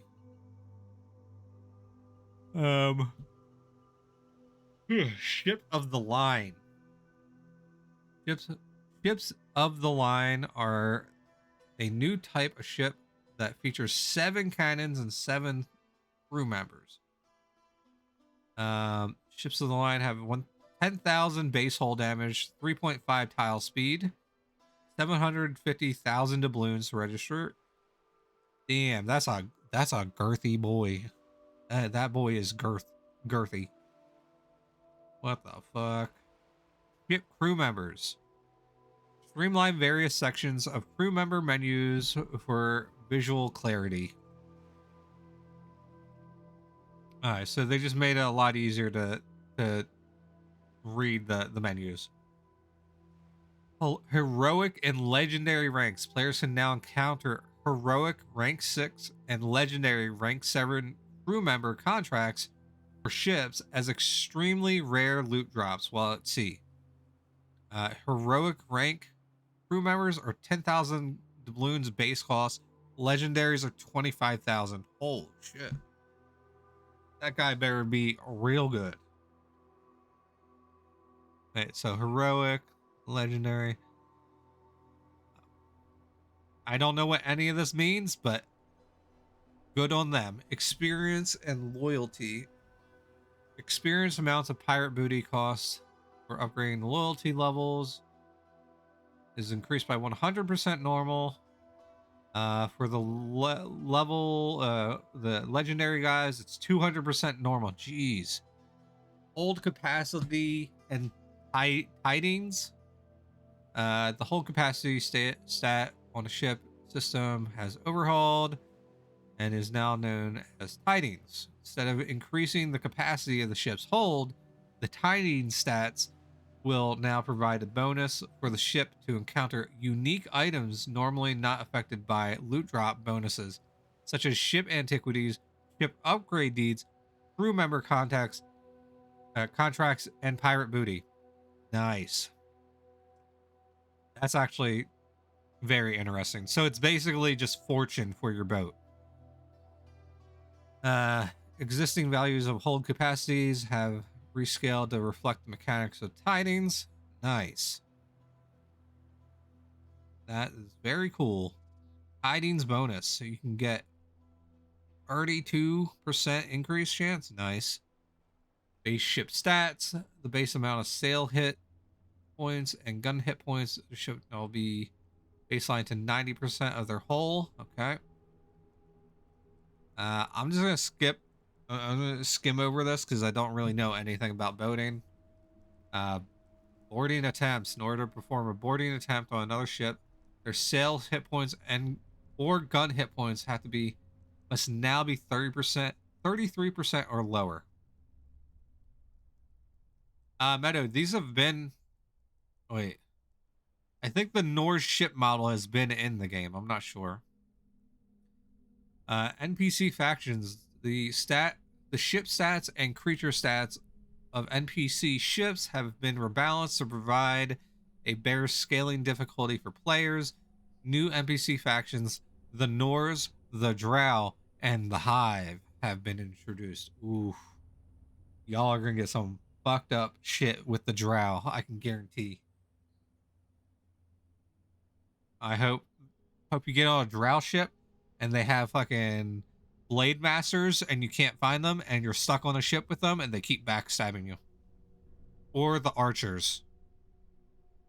Damn. Oh yes. Look at that. That's a spicy ship. I like that. Ooh, Drow archer. You got the blade master. Oh shit, you guys are fucked if they're gonna hit like they do in Undermountain. Y'all wanna fuck with the Drow. Ew, the bug fucking boat with a hive control master. What is this? This is fucked up shit. Fuck this. No, thank you. Aspect cannon metals. Players can now craft aspect hue cannon metals using blacksmith skills. Okay, so you can dye. Oh, that's spicy. You can get hues on your cannons with the aspect hues. Arcane aspect. Damn, dude. That looks awesome. Arcane aspect. Dude, that looks so cool. Themes. Four new themed upgrades. Arctic Drow Mariner Primitive are now available as loot drops. I would go for the Drow one, obviously. I'm a Drow. Arctic theme. Ooh. Looks cold. The Drow? Yes. Yes. I would totally go for that. I would totally go for this. Even though there's a bunch of fucking spiders on it, I'd still go for it. That's a sexy look. The Mariner theme. Ooh. That's pretty fancy. I like that. And then the primitive theme. Okay. Pretty cool. Very cool. Okay. Next. Themes are for casuals. Huh. Says the guy that doesn't play the game anymore. Ooh. Aspects. Oh. Ooh, yes. New aspect time. Let's do this. I'm excited.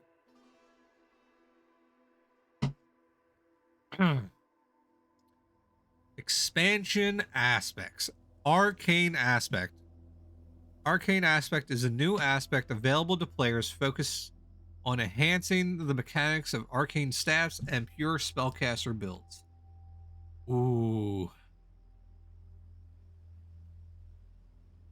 Ooh. Ooh. You're gonna need multiple trips, Ego. Might as well wear some Depends. Here we go. Yes, that is a spicy hue. I may not be a mage, but I respect that dark purple. That's great for Drow. That's fancy. Damn, that looks good. Okay, arcane aspect armor. So you increase the arcane buildup bonuses. Nice. HP recovered per mana cost of damaging spell. Wait, so HP recovered per mana cost of damaging as well. That's hard to think of. Chance to ignore arcane buildup decay.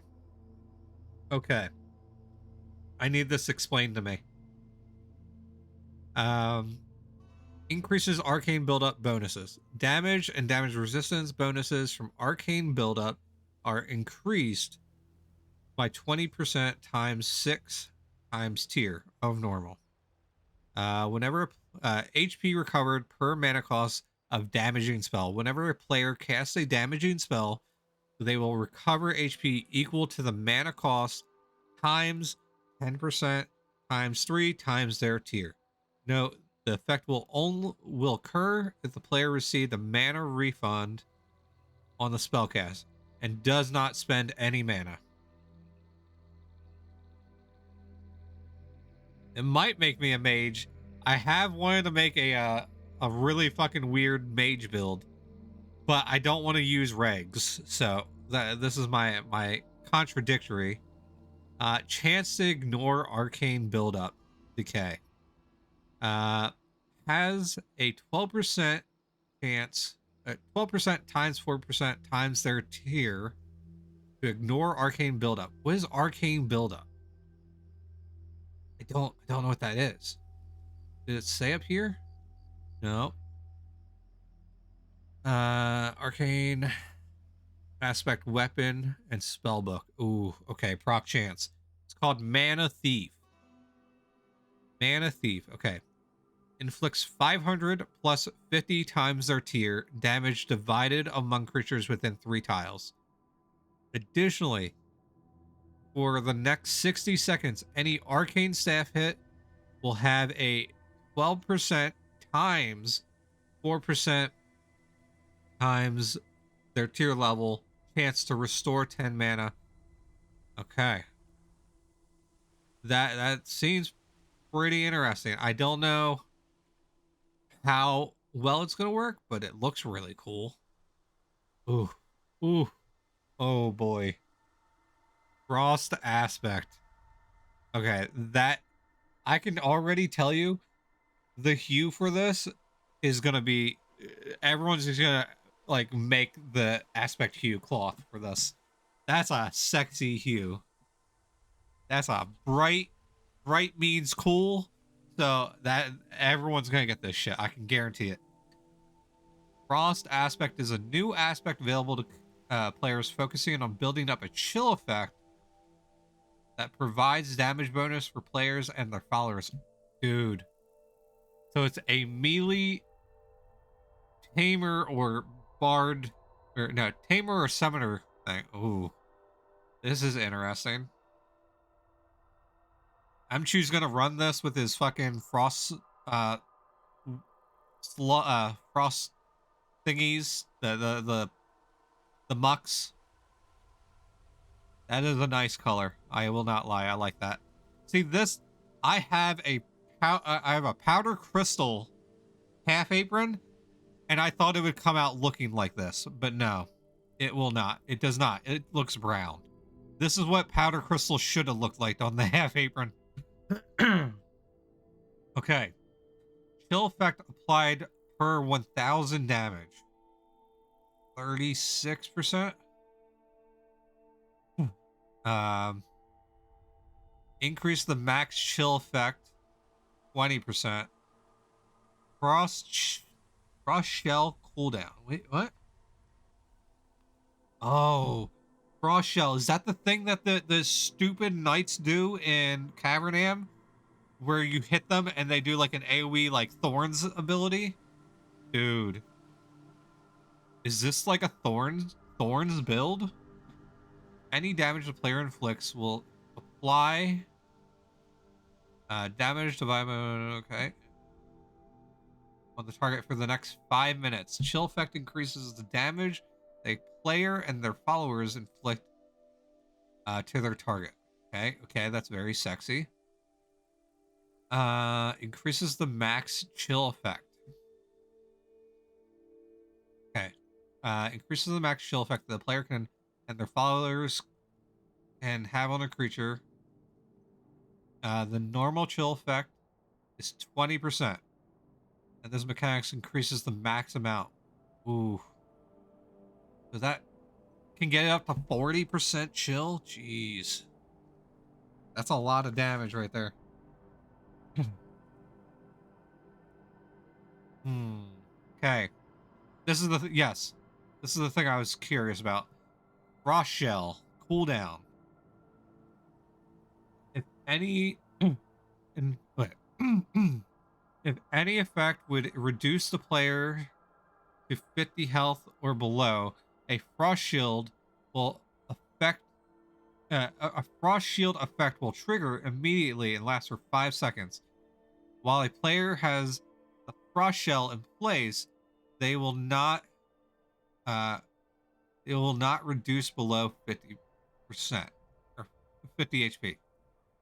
Uh, Once the frost shield ends, there will be a 30 minus 1 times tier second cooldown that must be passed for the frost shield effect to trigger again. Okay. Huh. Interesting. Interesting. I think what it should do when it ends, it should erupt into a burst damage attack. Um Frost aspect weapon and spell damage. Okay. Inflicts 600 plus 60 times tier damage divided among creatures within 6 tiles. Applies a chill effect of 6% times 0.6 times tier for 5 minutes to all creatures hit. Frost effect is adopted to weapons. Spells effect previously associated with water aspect. Water will now. Wait, water will get a new weapon spellbook. Okay. So they are changing water aspect. That looks really, really dope. I bet that will be really, yeah. As an archer, I bet this will slap. That's very interesting. Okay, madness. So this is the one that caught my eye during the video. We're gonna go over this. Madness aspect. Oh man. Madness aspect is a new aspect available to players focused on delivering large amounts of damage with a trade-off the player themselves receiving unpreventable health loss. Ooh. We will see. Maybe the new meta.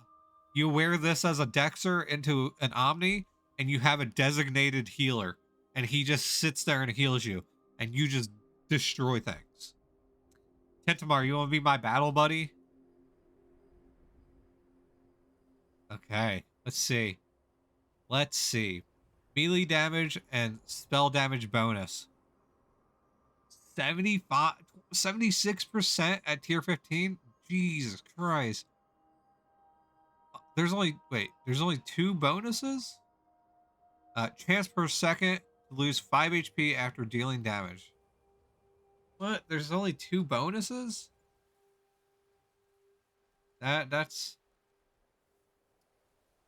weird. Okay. Uh all melee and spell damage for a player is increased by 15% times their here. Oh, okay.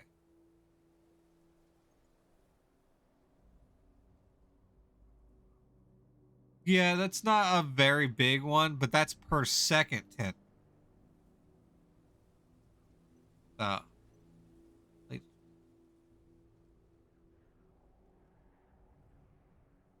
beef. I'm gonna upload it on YouTube later, so uh, but we're going over it. We just got to the aspect. It looks great. All right. Uh, Chance per second to lose 5 HP after dealing damage. For the next 30 seconds after initiating damage, the Madness aspect armor, uh, there is a 18% chance at tier 15 every second the player to lose 5 HP. The health loss is unpreventable and not reduced by damage resistance. If a player changes their aspect or lowers their tier for madness while having dealt the damage in the last 3 seconds, will still continue as the highest tier. Oh, yeah, that's gonna be an interesting one. I wonder if they made it so you cannot be killed by it. So, like, if you like were doing a shit ton of damage and it took you down to 5 HP, if it would tick again, would it actually kill you, or would it prevent itself from killing you? That's my question. Mania is the proc. Mania, lose 5 plus what, 15? Yeah, 5 plus so 20 HP, lose 20 HP, inflicts 1100 plus 110 times jeez, damage among creatures in 4 tiles. That's a lot of damage. That's like almost 3000 damage, I think. Yeah, that's a lot of damage. Uh, Health loss from this mechanic cannot be prevented and not reduced. Okay. That's going to be an interesting one. I'm curious how that will work.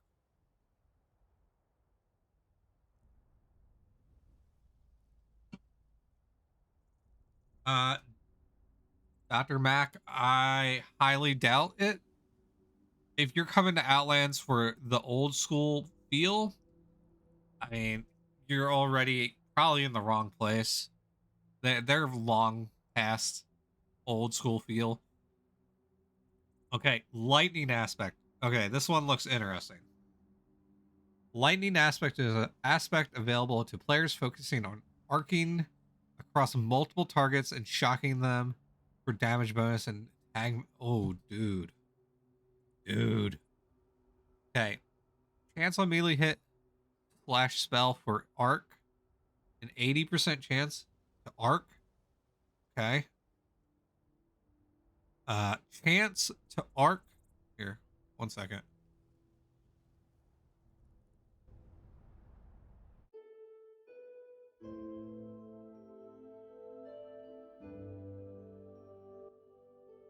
I had some ambient music playing, and I didn't even notice it. Okay. Chance on melee hit flash spell to arc.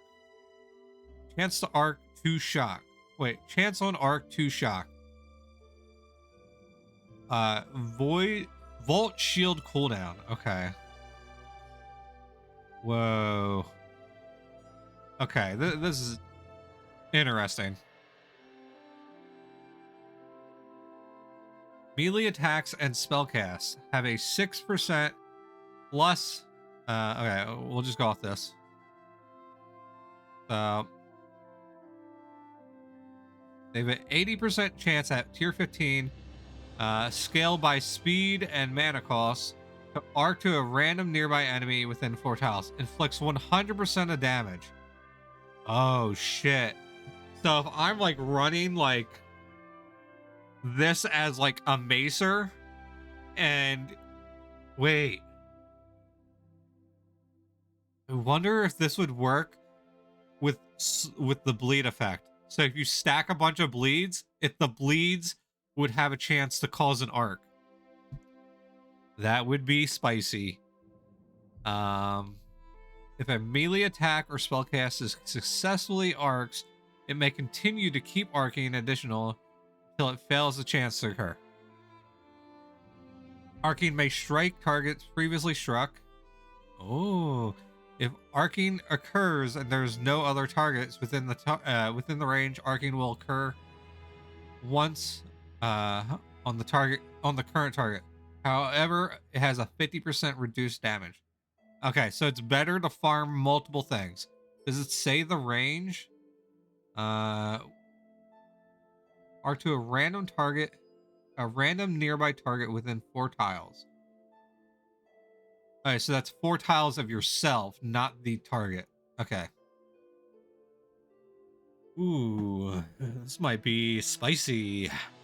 Chance on arc to shock. Creatures hit by arc effect have a 9%. What is it? a 95% chance at tier 15 to shock for 5 seconds. Shock targets are entangled, and the player's damage against them is increased by 50% as well. Oh my god. Oh my god. I could almost guarantee this is gonna get changed before the expansion. They're gonna nerf that somehow. That seems a little crazy. Like imagine doing this. No, imagine doing this, but you run in as a caster. You're a Giga Chad caster with the AoE spells fully upgraded in your spell book, and you run in with shock armor or lightning armor. You earthquake. It is technically a spell. It will hit everything. Then everything else will start arcing off each other. Yeah, just saying, it could be pretty spicy. Alright, creatures hit by an arc. Alright, okay, we already did that.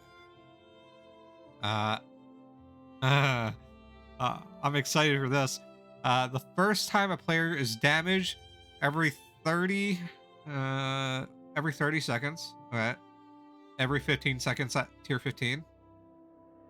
A vault shield will appear that will apply a 1-second hinder effect to adjacent creatures and reduce all further damage taken by the player to 1 damage for 3 seconds. Dude, this is gonna be crazy at Omnis. That's gonna be nuts at Omnis. Holy shit. Okay. Skybolt is the proc. Okay. Let's see how broken this shit can get.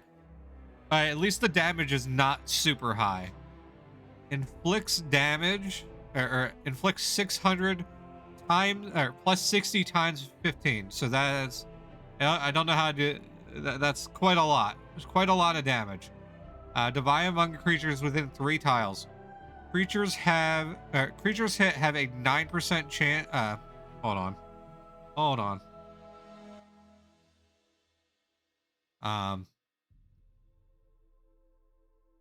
Creatures hit have a 9% plus 3% times 15 chance to be shocked for 5 seconds.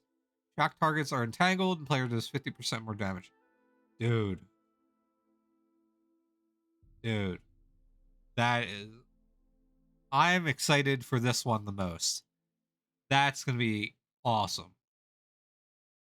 My other question, we'll get to the existing ones soon.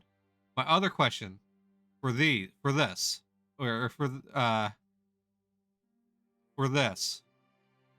will you be allowed to backstab with the staffs? I want to play a backstabbing staff wielder. I think that would be very interesting.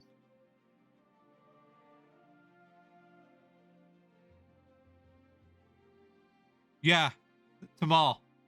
We're going down the list. Right now we're on aspects.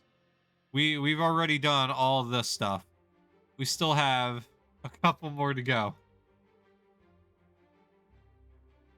This will be interesting.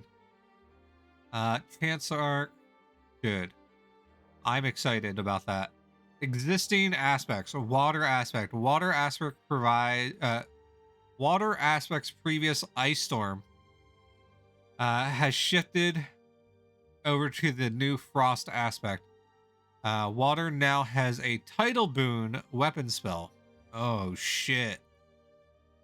Oh damn. Okay. Inflicts 700 plus 70 times tiered damage divided among four creatures. Will also cure all poison, bleeds, and diseases from effect currently active on player and nearby followers. Dude, that's pretty cool. That's pretty spicy. Because you can't cure bleeds and diseases. So that's a pretty handy one. I like that. I like that a lot. Gadget aspect. Okay. Gadget aspect and spell book specials. Players can now trigger aspect specials when detonating ground traps. Bank damage bonuses from gadget aspect weapons, spellbooks, specials can now stack. Any bonuses derived of the aspect special items, such as oils and everything else, mastery chains, such as bonus chance, will determine based on what item the player is currently equipped with his weapon. Ah, interesting. Oh, Artisan is getting an update. Okay. Artisan aspect. So Fortify. Inflicts 500 damage, 500 plus 50 times tier damage to a target, and grants a melee and spell damage bonus of 4% plus whatever to friendly players within 12 tiles for 60 seconds. Can stack up to 25%. That's pretty good. That if one person can run that at a boss and get that shit proccing, that 25% stack for melee damage is really nice. Oh, Bobby. I don't know if Bobby's still here. Holy aspect. Here you go, Bobby. Inflicts 600 plus 60 times tier damage to the target and applies a holy shield on friendly players within within a 12 tile radius that prevents up to 15 plus 1.5 times tier damage received for the next 30 seconds. So basically, anytime you proc now, you provide a shield to block like all damage. Like I think it stacks up to 15 plus 1.5 times tier. So 1.5 times tier at tier 15, that would be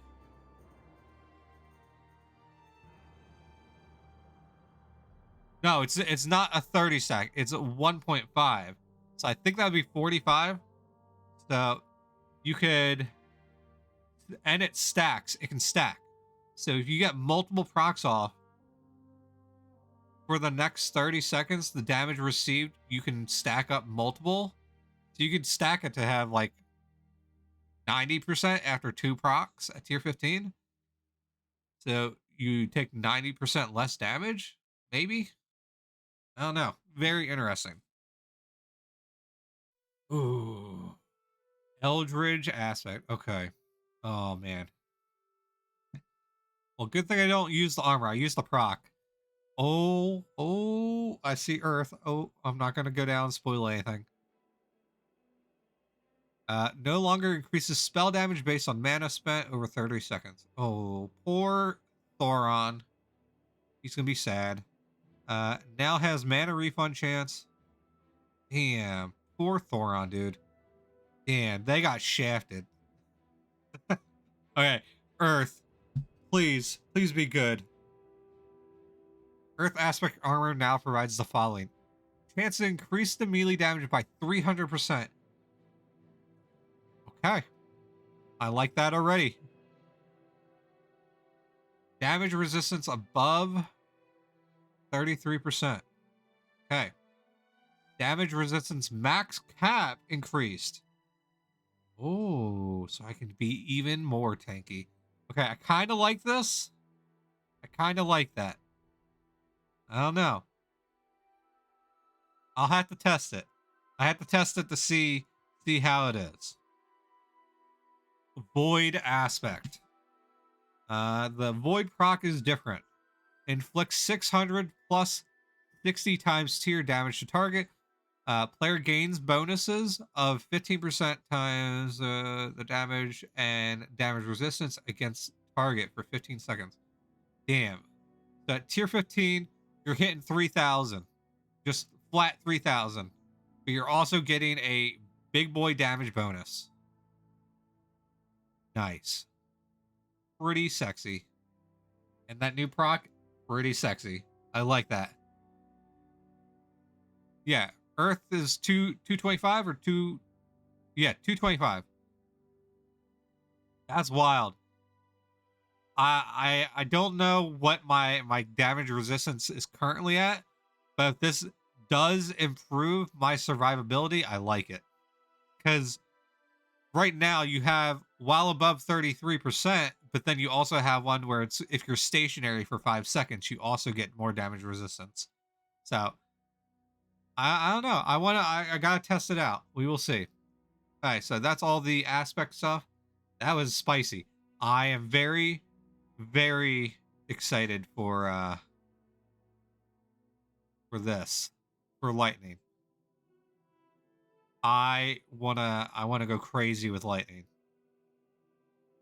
That's gonna be fun. Okay. Achievements, trophies, guild prestige, and status societies. Ooh, are they gonna add the Shadow Market Society? I have not seen this yet, so I don't know what's gonna happen. Let me bottom out this drink really quick. Give me a second.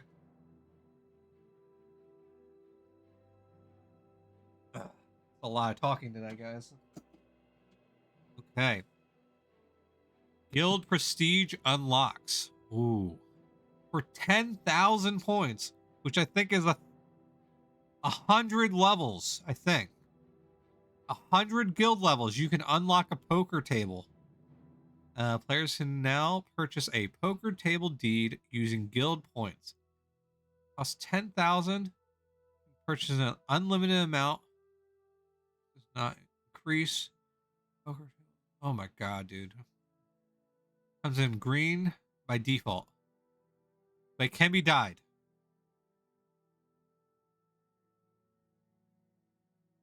All right, that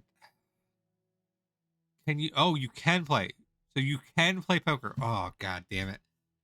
We might have to get one of these for the pub. But we haven't even hit level 100 yet. So this is not on the priority list, guys. Poker games. Players can double click the poker table in the house to access the poker menu. Any poker game created from the poker table will only be joinable if the player is within the same house. Players at the house. Dude, imagine doing a player run casino. Oh my god. Players at the house based poker table will not be accessed by the poker. Okay, nice. Fantastic. Deleting poker tables. If a poker game is created from the house, it was deleted while the game is underway, the related poker match will be canceled. Their bets, balances will be back as normal. Okay. Monster shuffle tables? Oh god, no. Oh god, no. My actual kryptonite is monster shuffle. Holy shit. Now I can put monster shuffle in my room and I can gamble. God damn it. Players can now purchase a monster shuffle using guild points. Oh my god. That is really bad. This is really, really bad. Yeah, we should get one of these for the guild house and then make it a mandate that people come and waste their money at the guild house. Bear, what's up, buddy? Thank you for that. Oh shit. Now, they need to make it so anyone that plays the monster shovel in the house, the funds go to the house. So that way, or it goes to the guild that it belongs to. Yeah, we'll put it right next to the hot tub upstairs. Dude. Monster Shuffle games. Monster Shuffle table is unlocked in the house. Okay. Damn, dude. That is really, really, really bad for my bank account. Luckily, I am a responsible guild leader and I will not be spending 50 guild level points of shit on this. We need our guild house first, and then we can fuck around with stupid things. Bear, I hope your stream was good, buddy. Achievements. Strange lands and trophies. Ooh, spicy. Mythical tier rank. Nearly all achievement groups now have a new mythical rank achievement available to that requires a massive amount of progress to complete. Oh my god. Mythical achievements grant a mythical version of the respective titles.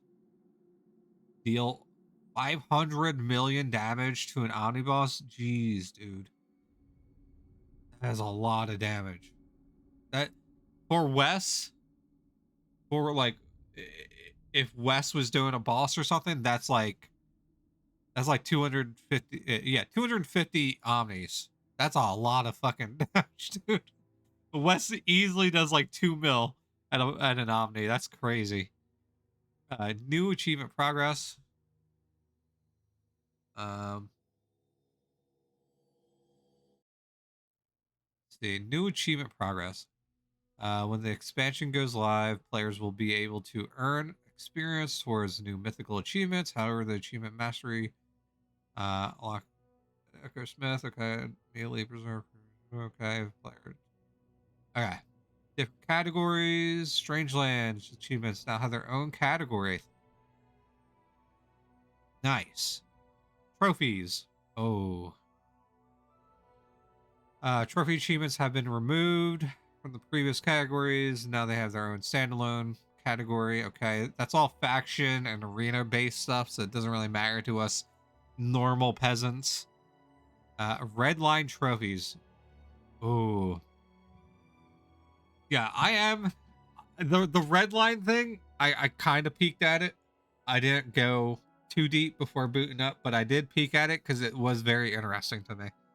I don't know how to feel about this, the red line, but we'll get to it when we get to that page. So red line achievements have their own trophies. That's pretty fucking sweet. Uh, Similar other trophies. Red line trophies will appear in the paper doll. Dude. Oh man, this reminds me of like the Halo ranked grind. Oh, this is disgusting. I'm not ready for this. That's so much. That's so much fucking grinding, dude. This is gonna be so bad. They don't have time on here. This is bullshit. I want a refund. All right, societies. The Adventurers Lodge now has new society jobs available each week, including Strangelands. Earn 500 points or more in the event. Ooh, Kamal. Strangelands. There you go. Expeditions. Okay. Stealing black goods. Yes, black goods. This is a good one. Stealing black goods. I like that. Steal. Oh, yes. Thank God. That encourages people to play muggers or pilferers. All right, cool. Cool. I like that. It's not the shadow market that I was expecting, but at least they put the black goods on. So that's a good thing. Okay. Now, Strange Lands. I've never played Strange Lands actually. They finally added the new Strange Lands maps. There are now 2 unique maps for Strange Lands, with the map changing for each season, with potential in the future for additional maps. Very nice. They've been working on these maps for like 2 years, guys. If you did not know, I think they've been done for 2 years. Uh, Gameplay changes. Creature difficulty. The combat ability of creatures and stranger NPCs have been moderately increased. Dirty water. Nice.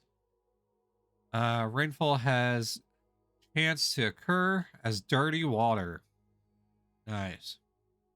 Consuming dirty water will restore 10 health to the player, but will permanently reduce the player's stats and skills by 1. Oof. That's some emergency dirty water. Uh, uh Dirty water. Okay, it says all the stats there. Go down. Ew, gross. tainted meat, previously known as diseased meat. Diseased creatures, when killed, have a tainted meat on purpose. Consuming tainted meat will restore hunger as normal, but permanently reduce all player stats. Damn. Uh, PvP mana refund. Players who have been flagged for PvP within the last 15 seconds will have their mana refund or chance reduced by 25%. PvP kills killing another player in Strangelands is now worth 75 score. The amount divided amongst damaging players. Okay. Template upgrades, stats and skill upgrades. Elixirs of strength, dexterity, intelligence will now only increase the relative stats by 1. Skill manuals will now only increase the related skills by 1.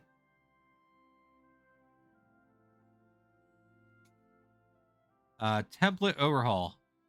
We have introduced 3 new templates: a gladiator, the scavenger, and the swashbuckler. We've rebalanced all existing templates, including their starting stats and skills and starting gear. Okay. Herbs. Assassin herb bundles provides a delectable food bonus to the player. Okay, so this is a definitely poison your ass build. I bet that will be very annoying in PvP. Dude, I fucking love the club so much.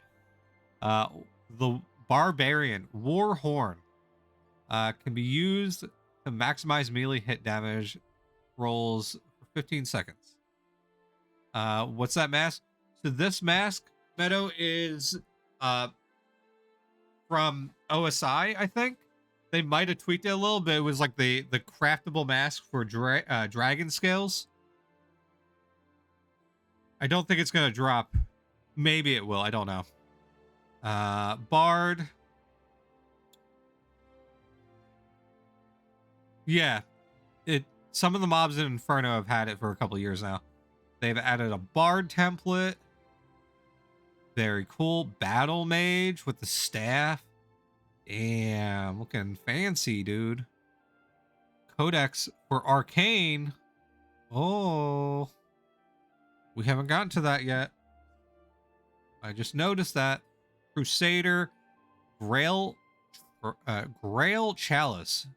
When collecting rainwater, the player gains two times the points and restores 4 holy symbols. Damn. Okay. Death Mage. Control slots loud. Okay. Engineer. Forger. Dude. Oh, I'm so excited for this. Gladiator. Gladiator Trophy can be used to double the duration of hinder and disarm effects for 15 seconds. Unlimited uses with a 2-minute cooldown. Damn. Ranger, Scavenger. Dude, the Great Axe. Oh, God, I can't wait. Soldier, Sorcerer, Summoner, Swashbuckler. Okay, so this is one of the new ones. Adventurer's Rope with 30-second cooldown. Damage increased by 50% and damage resistance is increased by 25% for 10 seconds after using a Adventurer's Rope. Bonuses reduced by half against players. Damn. I'm so excited for the parry dagger.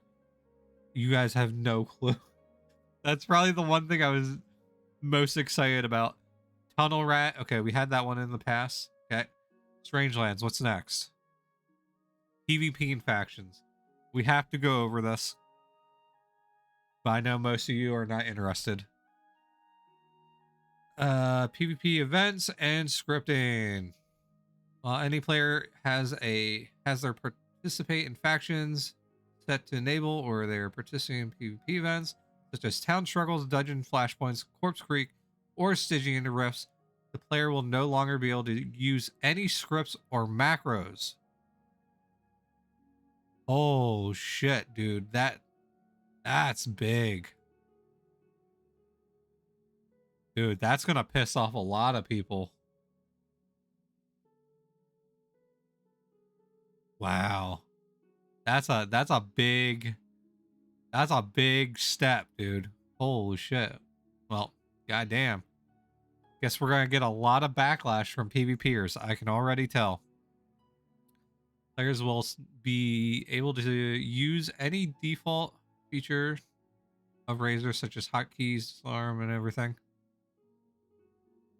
Yeah, no scripts, no macros while participating in factions or any of the PvP events. Damn. Uh, ooh. Kill announcements. Players will no longer receive a global announcement during PvP events when killing a player. Okay. Public Omni bosses battles. Okay. Faction kills occur within public omnis. Well, now, ooh, you get faction points for doing omnis. Nice. Killing a rift minions during an omni will also give you faction points. Players will earn war aspect while, dude. Now I might actually have a reason to unlock war aspect and do the rift minion part. Faction kills occurring within contested boss rooms, or between players flagged for recently entering one, will now be worth 200 faction scores. When a contested boss land base dies, factions will be dealt. Faction players who dealt damage to the boss will receive faction score up to a maximum of 750. Damn. Players will earn war aspect while in the okay. Romp, they just announced it. You just missed the Strangelands part. Waypost supply containers. What? Players will now encounter waypost supply containers spawning randomly at faction waypoints. If a player is participating in factions, they can double click the waypost supply container and begin striking it, inflicting randomized damage amounts of damage to the container. When enough damage has been dealt to the container, it will break and drop several randomized resources for the player to collect. Ah, interesting. So just extra loot. Faction caravans. This one's pretty interesting. Faction caravans. At a random time each hour, a faction caravan will initiate a random for a random faction, assembling at a trade caravan location for that town. Faction players will earn faction score for escorting the caravan, with faction score amount increased if their faction is the sole factor present. Dude. I wonder if they're going to get loot from doing the caravans, though, or if it's strictly faction score. Routes. Possible routes for faction caravans. Andoria to Prevalia, Canberra to Horseshoe Bay, Prevalia to Horseshoe Bay, Terran to Prevalia.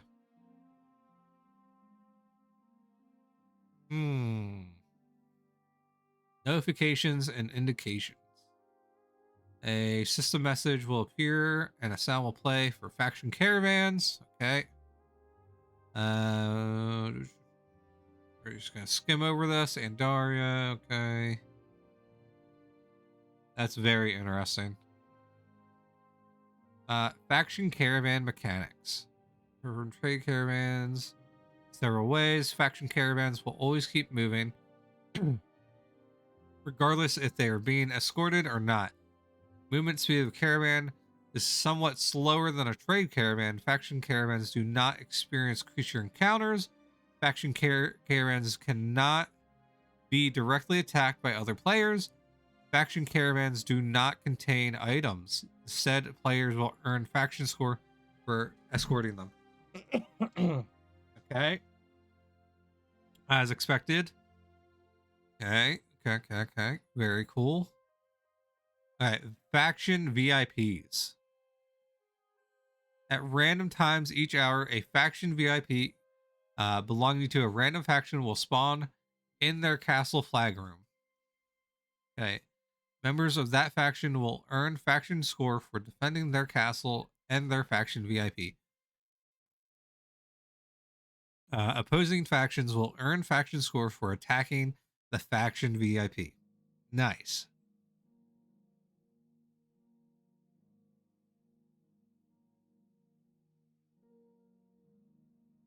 Okay. VIP mechanics. The faction VIP will exist in the castle flag room for 10 minutes. Opposing factions can attack the faction VIP, defending the faction. The defending faction cannot harm the faction VIP. Most PVM bonuses, including weapon specials, finishers, aspects, will not apply or trigger against it. Okay. The faction VIP will automatically cure itself of any debuffs or time-based effects. Okay, so don't bleed it or poison it or anything. Faction scoring. Opposing factions will earn 2 faction score each time they damage the wall. Okay, so it looks like they're trying to make factions a lot more fun. Faction kills. Any valid faction kills occurring within 100 tiles of the faction VIP will be worth 250 points. Very cool.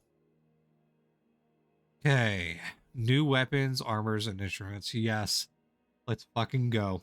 Something I'm interested in. New weapons. Let's go.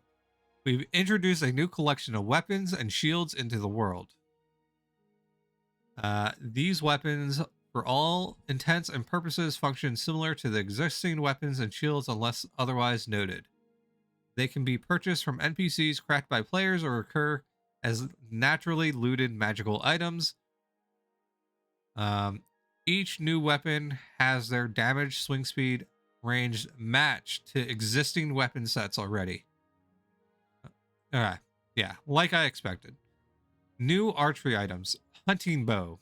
2-handed archery weapon with stats equivalent to the bow. Interrupt roll. Quick hits. Oh, dude. The recurve bow. 2-handed. Interrupt. Quick hits. Okay. Okay. How do I say this? Ballistra? Ballistra? I think that's how you say it. A one-handed archery weapon similar to the regular crossbow. Is the grinding roll. Dude, pistol crossbow? Oh, Jesus Christ. A one-handed grinding roll. Dude.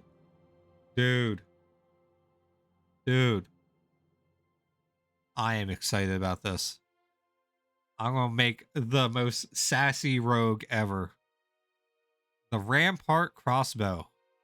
One-handed archery crossbow equivalent to the regular crossbow. That thing looks heavy and slow as fuck. How is that a one-hander? Jesus Christ. Grinding roll. Great bow. 2-handed heavy crossbow. Burst roll. Slow large hits. Dude, these look so good. Okay. Yes. This is the thing I was super excited for. The assassin knife. The assassin knife. This is the single weapon I already pre-built a template for, just for this. A one-handed fencing weapon similar to a Chris. It has the interrupt roll, which I don't know what that means, but it's literally a shiv, basically. Or, I didn't know we had this before, the hunting knife. Holy shit. That is a chunky Bowie knife. Goddamn. Okay, hunting knife. We got a kukri. Hell yeah. Or a boomerang knife. You don't throw these. They won't come back to you, and if they do, you better duck.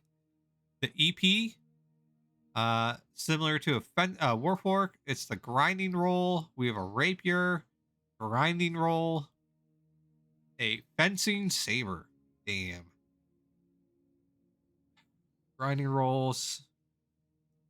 Okay, the Sarissa. The Sarissa. A two-handed fencing weapon equivalent to a sphere. Has a burst roll. Well, you're Australian, Romp. Of course you could. Okay. Burst roll. Slow, large hits. Dude, that just looks so good. I'm so excited. New macing weapons. The Cudgel. One-handed macing weapon equivalent to the club, warhammer, and war axe. Has an interrupt, quick hits. Dude, if you're getting hit by that fucking thing, you're not taking multiple hits. That's a baseball bat with spikes on it. That's gonna hurt. The Skull Club. Yes. Yes. Dude, that looks so good. The flanged mace. The flail. Yes. Finally a flail. Let's go.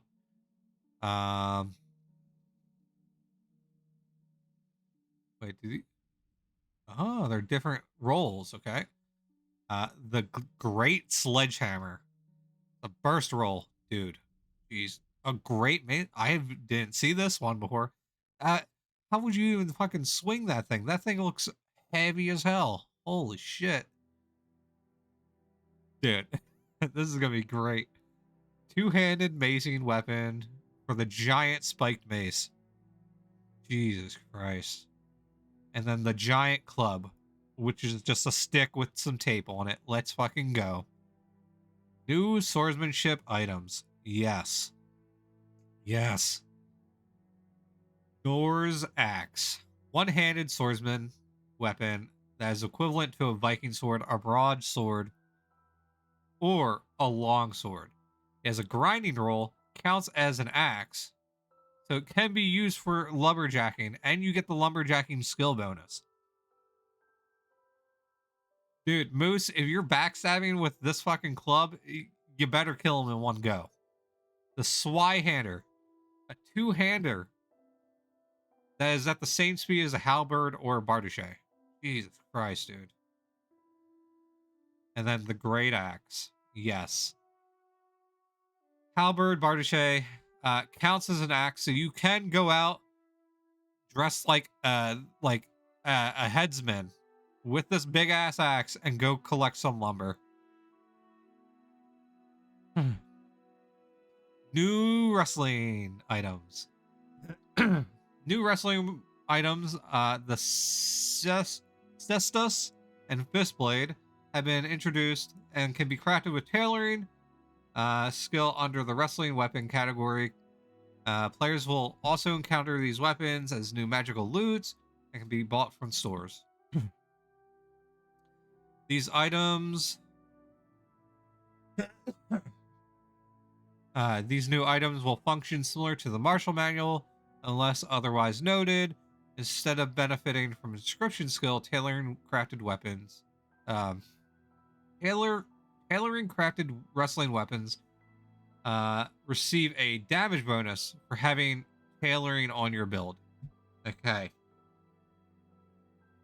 They don't take any iron either. It's just straight leather. Nice. 100% chance at 95. That's good to know. Okay, so they're the same speed. Okay, good to know. New updated fishing. Even fishing's getting some new weapons. Holy shit. You're getting a trident? God damn. The harpoon is getting a graphic update. Nice. Damn, that actually looks like a really nice harpoon. New shield item, a bone shield. Shield item that has the stats equivalent of a bronze shield. Nice.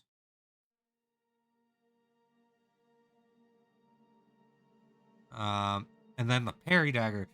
What I really wanted. Counts as a shield item with no meditation penalties, such as a buckler. Yes. Uses a shield parry mechanic rather than a weapon parry. Yes. Let's go. Grants no armor bonus, but increases the player's effective parry skill by 10 against both creatures and players. Oh, dude. Yes. I'm going to be running this with the fucking hunting knife. So I'm going to just have 2 knives in my hand and look like a psycho. Oh, I can't wait. This is going to be so nice. They have the animation for it if you're interested. That looks great. Armor visuals. A large number of armor is now a large number of armor items now have unique standalone graphics rather than being rehues of existing graphics. Existing versions of these armors in game will automatically be converted into the new graphics after the expansion. Bone Gorget, Bone Skirt, Ringmail Gorget, Ringmail Skirt. I actually like the Ringmail Skirt. The Studded Cap, the Studded Skirt, Chainmail Arms. Nice. Chainmail Gloves. Ew. Fire Emblem, I have no clue. Chainmail Gorget, Chainmail Skirt. I like the Chainmail Skirt. Fancy. Plate Mail Skirt. Jeez. Instruments. Ooh, fancy. New instruments. We have introduced a new collection of instruments into the world, each with their own unique sounds. These instruments, for all intent and purposes, function similar to our existing instruments unless noted otherwise. They can be purchased from NPCs, crafted, or found as magical items. Oh, shit. So we got the gem horn. We got a hurdy-gurdy. Let's go. Hurdy-gurdy. The soldery? I don't know how to pronounce that one. A sack butt. Nice. A sham. And a veli. Hurdy-gurdy is the only one I care about. Only one I care about. Let's go. Damn. At 95, it takes 95 to craft it, and you only have a 4% for exceptional. Damn, dude. That's expensive. That's a low chance. But let's go. Hell yeah. I'm excited about that. Okay. Next. Time Dungeon. Oh god. This is the big one. Ugh. Time Dungeon is a unique dungeon featuring a large number of levels and is intended to challenge even the most accomplished players on the server. This ain't your granddad's dungeon, guys. This is the pinnacle. They've been working on this. Eric has been working on this for ages, guys. So you guys are on an ad. It's time to get into Time Dungeon. The Time Dungeon is a unique dungeon featuring a very large number of levels and is intended to challenge even the most accomplished players on Outlands. It is a massive dungeon, guys. Like, this is Prevalia. They have a ruined Prevalia inside the dungeon. That's how big it is. And that's not like the whole dungeon. It's just part of the dungeon. Oh my god, dude. This is going to be insane. I will definitely... I've not done anything in Time Dungeon. I have not been invited. But I've been told by multiple people that have done Time Dungeon that you are almost guaranteed to need a group healer. And you're definitely going to have to go in as a group. If you try and solo this, you might be able, if you're at the very top of the ladder, you might be able to solo a couple of things. But you definitely need to go in as a group and probably have a designated healer. All right. Time Dungeon differences. While Time Dungeon is considered a core dungeon, there's a number of mechanical changes that differentiate it from other core dungeons such as Nucero. are as followed. Society jobs will not be created specifically for Time Dungeon or its unique creatures. Hey, what's up, Jace? Weekly server bonuses and guild favors will not occur specifically for Time Dungeon.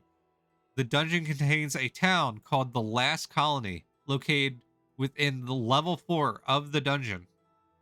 Time Dungeon Hue loot drop will not occur within the dungeon, but instead must be purchased with infinity coins, the currency item, at the infinity market.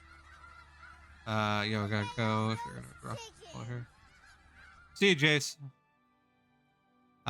So yes, there is a town inside the dungeon where you can purchase the stuff because it's so big that you will never be able to explore the whole dungeon without filling up your bank. So they made a town inside there that you can use and spend your money on shit, so then you don't have to back out every 10 minutes. Players will have access to Time Dungeon Codex. Wait. Let me catch up. Players will encounter a large players will encounter a number of unique gameplay mechanics such as time runes, time relics that will allow players unique abilities and mechanics to utilize within the dungeon. Players will have access to the Time Dungeon Codex that allows players to upgrade the efficiency of any of the time runes they encounter within the dungeon. The Last Colony. The Last Colony is a collection of friendly vendors and NPCs that a player can access on level 4 of the dungeon. Bank access at the Last Colony. Timely Banker. Within the Last Colony on level 4, the Time Dungeon players can find a Timely Banker NPC.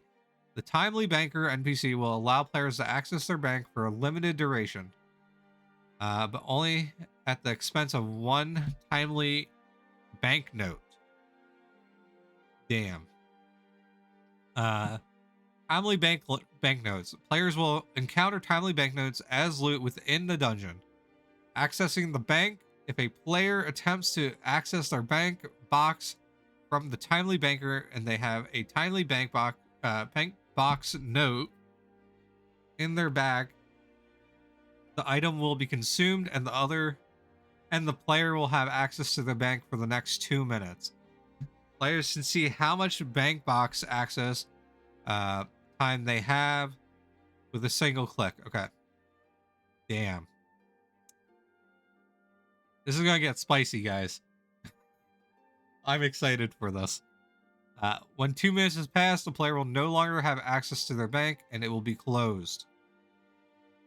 Okay, this is the part I'm excited about. The infinite market. The infinity market. The infinity market is a unique shop where players can spend infinity coins to purchase unique Time Dungeon themed items. Yeah, give everything to one person, Tamal. Throw it all in that bank. The next person, once their bank fills up, you throw it in their bank. And then you distro at the end.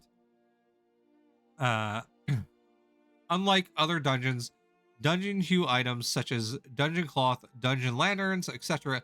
will not drop as loot within the Time Dungeon. Instead, players can only acquire Time Dungeon hue items by purchasing them from the Infinity Market by a Crone, the Infinity Shopkeeper NPC. Nice. Oh, dude, they got a decoration sack like Strangeland, small.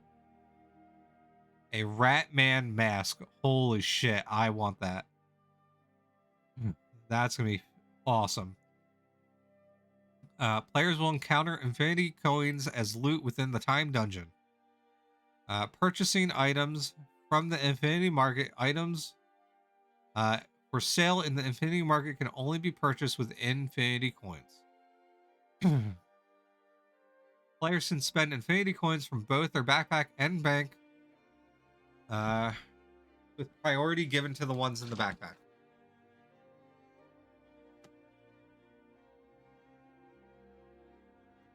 Items purchased from the Infinity Market will be placed within the player's bank box.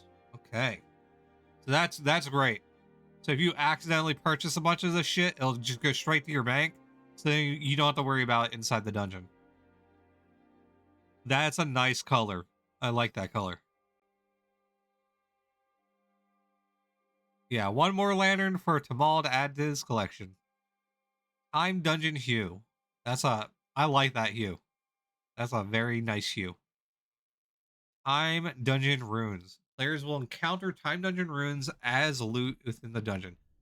Will instantly decay if removed from the Time Dungeon.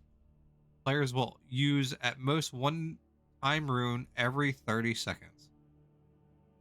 There are 4 circles of time runes possible. The higher level runes only appear in deeper levels of the dungeons.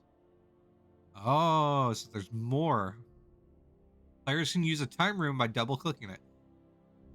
The player will be frozen in place for rune circle times 1 second while activating the rune circle. Once the rune is complete, once complete, the rune will be consumed. Okay, what the hell does this mean? Players can shift click the rune and click the description to see the details of what its base effect are, as well as bonuses to receive from codex upgrades. Explained later. Base rune. All doors within 3 tiles open. Stay unlocked for 15 seconds. Each chest within 3 tiles has a 50% chance to unlock that virtue chest. Virtue chest. Oh, Tamal, you might want to pay attention. Upgrade bonus per tier. Doors unlock duration increased by 5 seconds. Damn. Okay. Interesting.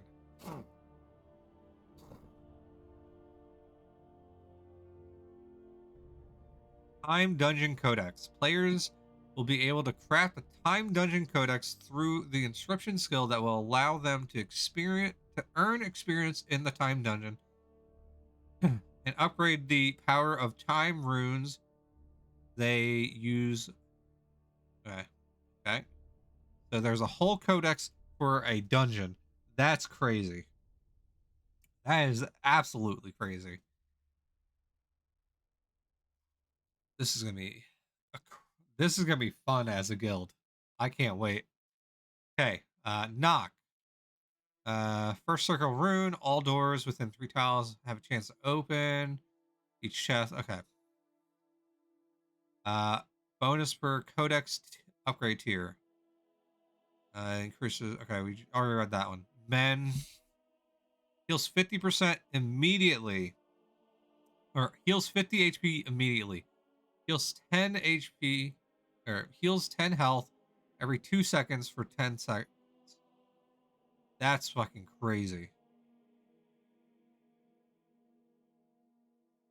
It's gonna be nuts as a lockpicker in here, dude. You're gonna get destroyed. I can guarantee it. Has a 50% chance to remove each bleed and disease effect on player. Ooh. Bonus per codex upgrade tier. Immediately heals increase 10. You can heal 90 with a single heal. Heal duration increased by 2 seconds. Bleed. Additional 1 random player within 8 tiles will also be. Dude. Holy shit. These are going to be crazy. Good thing this is only in this dungeon. Because if this was in normal dungeons, you would never die. You just solo anything. 5-minute duration applies 5 physical barrier charges to a player. Any melee attack inflicted more than 20 damage to a player will be reduced by 20 damage and consume 1 barrier charge. Cannot be cannot have more than 10 charges stored. Additional one random player will affected. Magic ward, 5 minutes. Apply. Okay. Any spell that does more than 20. Okay. Dude, these are gonna be great. Fortify ration. Increases food satisfaction. The player for 50% normal. 4 additional players within 8 tiles will be affected. Dude. This is gonna be crazy. Repel. Applies a 5-tile knockback effect to all creatures within 5 tiles. Max of 5 creatures affected. Applies a hinder effect for 2.5 seconds. If knockback causes creature to collide with a wall or a movable object, they will take 1500 damage. Dude, that's nuts. Knockback distance is increased. Dude, holy shit. Timely wealth creates a randomized time dungeon equipment item. Tires backpack has a 25% chance to create timely. Okay, that's awesome. Wild creature. 2.5-minute duration. A silver serpent, silver bear, silver stag, silver wolf appear as allies to creatures at location. Creatures are dismissed when the duration is over unless killed beforehand. Mass invisibility. Applies an invisibility spell immediately. Grants 5 stealth stats, which can be used regardless of skill within the next 2 minutes. Or until revealed. Holy shit. 4 additional players within 8 tiles will be affected. You gain a bonus stealth step and 2 additional players per tier. Jeez. Wait, so that'd be... AoE invis 8 people instantly. Oh, that's spicy. Negate time. Grant immunity to time flux, time rift, and time vortex effect. Refresh. Yeah, that's the oh shit button. Players will not lose stamina, taking damage, or pushing past players or creatures. Okay, that's nice. Bloom. Creates a bloom effect at location. Every 15 seconds will create an allied Noxweed. If one does not currently exist, every 15 seconds will cure poison to a random player. Dang. Okay, that's nice. Yes, so it's a codex that you will get, or you have to craft the codex, but it's a codex that works inside of Time Dungeon. And you get these runes. These runes will randomly drop on corpses.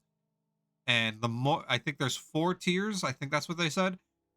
And the more amount of the runes that you have, the better the duration and stuff are of the effects. Awaken Earth creates 2 allied silver elementals at locations. Okay. Conjure Potion creates an Omni Potion in the player's backpack that will allow that player, that only that player may use. 4 additional players within. Okay. What does an Omni Potion do? I'm so curious. Oh, okay, here it is. Omni Potion restore 60 health, 80 stamina, 40 mana. God damn. Players may use an Omni Potion at most once every 30 seconds. Will be deleted if ever removed from the time dungeon. Jeez. I I'm not sure, Tent. This is all I'm just reading. I am on auto fire right now. Circle of Power. Um,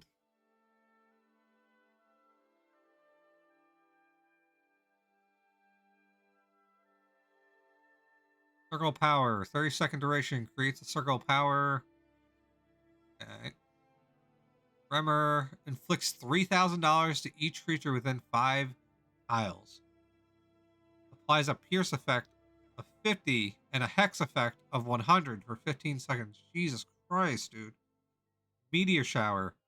Creates a meteor storm. Every 2 seconds will inflict 1,000 damage to each creature within. These are crazy. Animated weapon. Creates an allied silver weapon at locations. Okay. Silver sapling. Uh, every 15 seconds will restore 25% or 25 HP to a random player within 8 tiles. That's great. Players can resurrect a silver sapling similar to an Ankh. That's a good one. That's gonna be great. Um, Mass sleep. Hinder all creatures within 10 tiles. Max of 5 creatures affected. 2-second duration. +2 radius and +1 of max creatures. Dude. Holy shit. Time Dungeon Codex. Okay, you can do it with description. You need 1 MCD, 25 arcane scrolls. That's gonna be spicy. Players earn experience in Time Dungeon by performing any action that is considered worth gold, such as killing, lockpicking chests, etc. Okay, this is how we level it up, I guess. Raise level by 1 point. Okay. Players can click on the info button for each skill. Next to each rune to see the description of these base mechanics. Bonuses. Okay. Okay. Players can click the raise level. Spend your points. Players can click the runes. Spend point. Or reset point. Okay. Time relics. Players will encounter time relics as loot inside the time dungeon. Time relics will instantly decay if ever removed from time dungeon. A brace of knives. Time relic 3 uses. What? Players can shift click on the to get the description. Brace of knives inflicts 2,500 damage to 5 random creatures within 8 tiles and has a 5-minute cooldown. Holy shit. Dude. That's crazy. That is so cool. When the time relic is used, come on.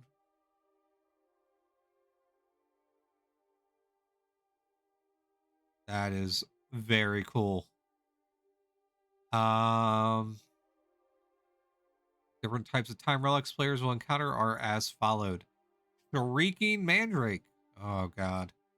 Increases damage dealt by player by 20% for 2 minutes. Increases aggro generation by player for 200% for 2 minutes.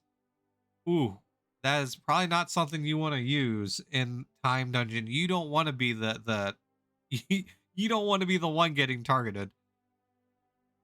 5-minute cooldown, has 3 charges.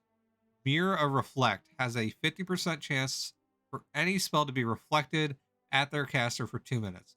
Has a 5-minute cooldown and has 3 charges. That is fantastic. The Final Hour applies a 30-second hinder effect to a creature with the most remaining HP within 8 tiles. Target cannot be hindered by this effect more than once. Dude, that's crazy. Scales of balance. Swatch HP with the player with the lowest HP within 8 tiles. Target Target must have lower HP than the active player. That's cool. I like that. Brace of Knives. We already read that one. Barrel of Filth applies a disease effect to 3 random creatures within 3 tiles, which inflicts 4,000 damage over 20 seconds. Damn. 5-minute cooldown, has 3 charges. Murder of Crows.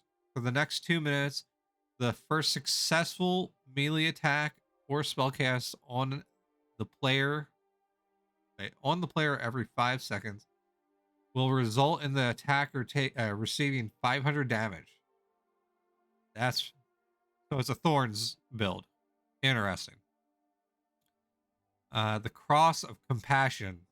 For the next 2 minutes, if a player resurrects another player, the target will resurrect with an additional 50 HP. There you go, Tint. There you go. For the Widow's Grief. For the next 2 minutes, players will generate 50% less aggro. That's amazing. The Apothecary Will. Cures poison and grants immunity to poison for 30 seconds. Aji's Fiddle. For the next 2 minutes, players' effective barding skills increase by 50, and their effective barding effects are immune to bard breaks. Dude, this update is crazy. Warning Canary. The first time within the next 2 minutes the player is reduced to 0 HP, they will instantly restore 25 HP. That's great. The Vile Concoction. Players will lose 5 HP, unpreventable, but will remove any active bleed or disease. That's actually very good. That's a good, that 5 HP is a fantastic sacrifice to remove bleeds and disease. I bet every bleed and disease in this dungeon is going to hit 20 plus a tick. Divination Orb. For the next 2 minutes, player is immune to Pilgrim's Curse and Leper's Curse. Oh, that doesn't sound very fun. Okay. Tyromancer Cache. Creates 3 Tyromancer cheese items in the player's backpack. Consuming a Tyromancer cheese will restore 20 HP, 40 stamina, 10 mana. Players can only consume 1 Tyromancer cheese every 3 minutes. Okay. Beastmaster Horn. Increases damage dealt by player followers by 20% for the next 2 minutes. Increases the damage taken by for the next 2 minutes. Damn. Okay. That's a double-edged sword for tamers. Or probably would be good for summoners if we're being realistic. Pureless Python.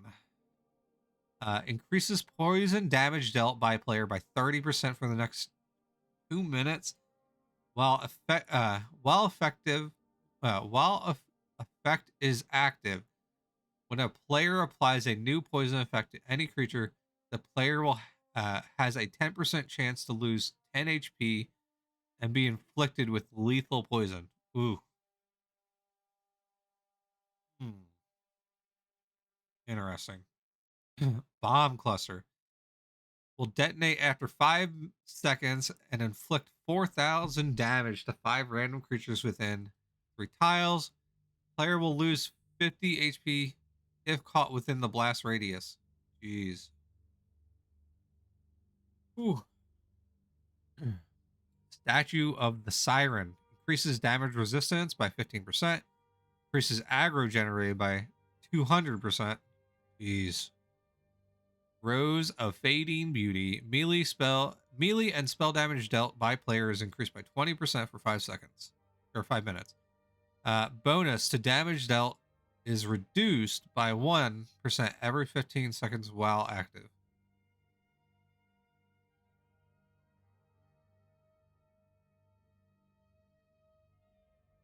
This is Time Dungeon. it's not going to release in waves. They're just going to rip this band-aid off. Archaeology. That is the next tab. We are almost done, guys. We are more than 3 hours in. Jeez. Archaeology time. Archaeology is a new system that allows players to undertake expeditions to uncover fossils and assemble skeletons, accumulated values, and accumulate valuable and rare loot, and even rediscover Prevalia merchant items and shimmer clothes. Oh my god. Lost to the Outlands. Dude. Oh my god. I didn't know they were going to do that. So now, dude, this is going to be big.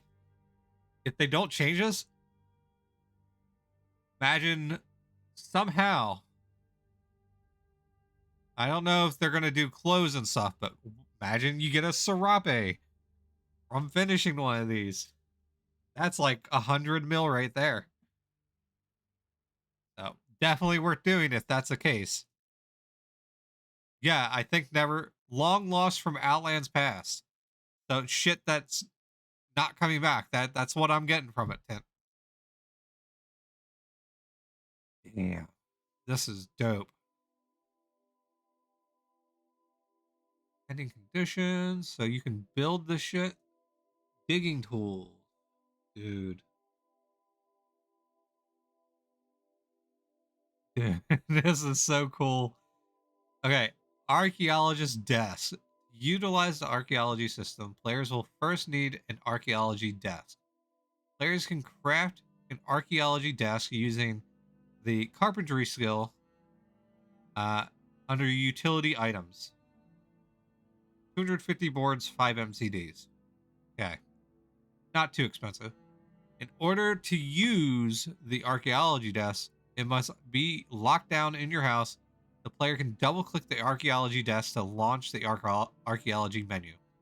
Players, even non-friendly, can access the archaeology desk in the house. However, certain features of the archaeology menu will be restricted to co-owners of the house.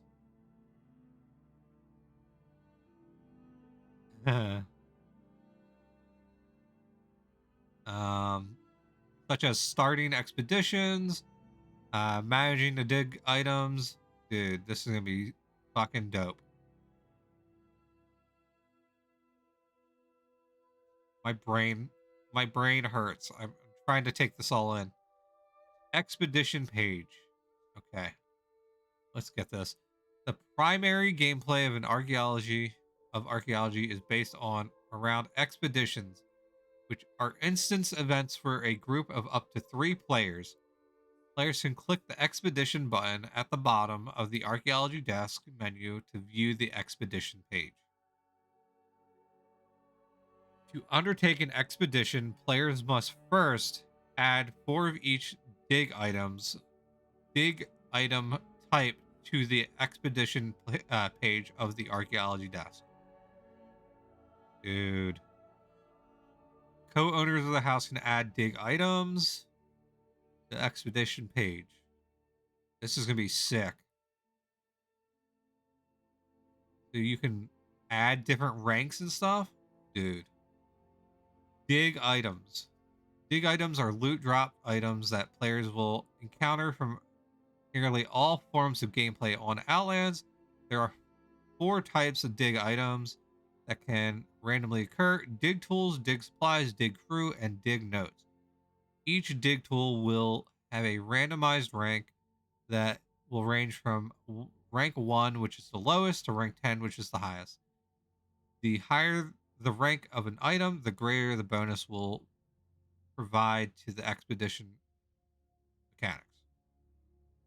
Dude, this is going to be crazy.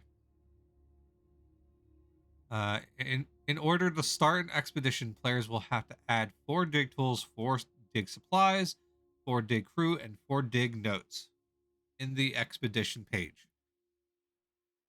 The start expedition button will appear when a player adds all 16 tools that are needed. Okay. Interesting. Co-owners of the house can remove the dig items for the expedition page by clicking the gray diamond button next to the item. Okay. Ugh.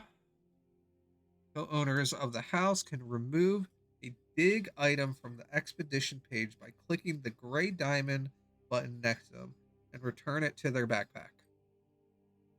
Hmm. Dig item types and bonuses.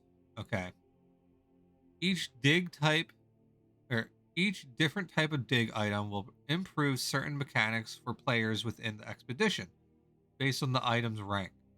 On page 2 of the expedition page, players can view the pending bonuses their expedition would receive based on the combined ranks of all the items.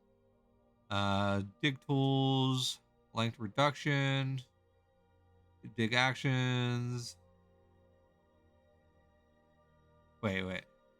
Dig action length reduction, dig action results, rarity bonus, expedition duration bonus, trap penalty reduction, intruder chance reduction, uh, damage bonus to intruder, dig action success chance bonus, trap chance reduction. Dude, this is super cool. I am game for this. Dig tools. Dig action length reduction. Reduces the length of time needed to perform a dig action by 1% times their rank. Okay. Dig action result rarity bonus. Ugh. Increases the chance to successfully dig action. Results in fossil parts or rare items. Okay. Dig supplies, expedition duration bonus, increases the duration of the entire expedition by that much. Trap penalty reduction reduces the penalty of effects from triggering traps occurring during expeditions. Dig crew. Intruder chance reduction reduces the chance of intruders occurring at during dig actions. Increases the damage that you do during them. Dig note increases the chance of dig actions be successful. Reduces chance of traps occurring. Pending expedition setting. On page 2, the pending of the expedition page, you can also set the participation access level for expedition and determine which house access level will be required for players to be able to participate in the expedition at launch from the archaeology desk. Players can select between co-owner, friend, or anyone. Ooh, you might have to make this a random guild event thing. Dig item storage page. Players can click the dig item button at the bottom of the archaeology desk menu to access the dig item storage page. Oh, thank God we can store stuff in it. Okay. Players can use the dig item storage page to store any extra dig items they have. Yeah, gonna definitely be hard to make a guild event. And later remove them to add to the expedition. The dig item storage page functions similar to various other storage tomes. The center of the menu shows the number of dig items of each rank. Okay. Okay, that makes sense. Currently stored. Okay, yes. Very cool. Hey, I mean, this just means that we have more stuff that we can sell. You can, I can guarantee, unless they change something about the chest tomorrow, you're gonna get a lot of these things. Hopefully, they're not too hard since it's limited to 3 people, because then you can just make a lot of money. Players can click the store item button to target an individual dig item Place in storage. Okay.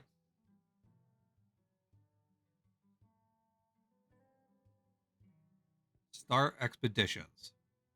4 dig items of each type, 16 in total. You can hit the start expedition. When a co-owner of the house start expedition twice, it confirms it will begin the expedition. Consume all items. Entering an expedition. Once an expedition is underway, the expedition page will change the display stat of the current expedition based on what dig items were used. Up to 3 players can participate in the expedition, with the other players who started the expedition automatically considered as the first participants. Uh, by default, expeditions will last for 10 minutes. However, the duration can be increased based on the rank of the player's dig supplies uh, that were used. Yeah. Players can see how much time remains for their expedition in the lower right. Players can click Enter Expedition button at the bottom to enter the expedition. Must not recently have been in PvP, however. Players are only allowed to participate in the expedition if they meet the participation access level at the house. Okay. Oh, it's like an instance thing. Okay. Expedition mechanics. Expeditions are limited duration instanced areas where players will search and evacuate or excavate dig nodes to uncover the archaeology items and valuable loot. There will be multiple expedition locations possible, with omni layers potentially occurring as instances if not currently being used by the omni system. Very cool. I was going to say, isn't this an omni room? We just did that the other day. Expedition duration. When a player enters an expedition, they will be notified how much time remains during the expedition ends. Players will receive a system message notice every 1 minute. Dig notes. Okay, so it just looks like dirt on the floor. Primary focus of an expedition is dig nodes, which will spawn random throughout the dungeon. If a player has a pickaxe equipped, they can double click the dig node nearby dig node to perform a dig action on it. Note, players can use any pickaxe they wish, and the resources and quality master trait of that item will not matter as a dig result. Dig strategy and dig action. Okay. However, before they can begin digging, players must choose one of the 2 dig strategies options to use. The chosen dig strategy will determine how long the player must dig for and will affect the potential results occurring from the player's dig action. The values of each dig strategy option are randomized, but are modified based on the ranks of the dig items that the player contributed to the initiate of the archaeology. Okay. Uh, Clicking the start dig button underneath the dig strategy option will choose the option and cause the player to start the dig action on the node. Okay, dig length, success chance, fruiter. Ah, interesting. To complete the dig action, player must remain adjacent to the dig node location and allow their character to complete complete digging the entire thing. Player cancels the dig action prematurely by moving away. They can double click it again. And, okay, they'll start again. Dig action results. If the player completes the dig action, there is several results that may occur. The player potentially experiences multiple of these results simultaneously. Result 1. The player will have a success fail chance to determine if a fossil part or a valuable item uh, are recovered from the dig node. Result 2. The player will potentially spawn intruders to the expedition site. Uh, Result 3. The player will potentially trigger a trap on themselves. Nice. Success and fail chance. If the dig action is determined to be success, the player will receive a random item. Loot items can be standard items such as magic items, armor, aspect cores, skill orbs. Loot can be sporadically. Loot items can sporadically occur as fossil parts that a player can use for the archaeology desk to assemble a fossil collection.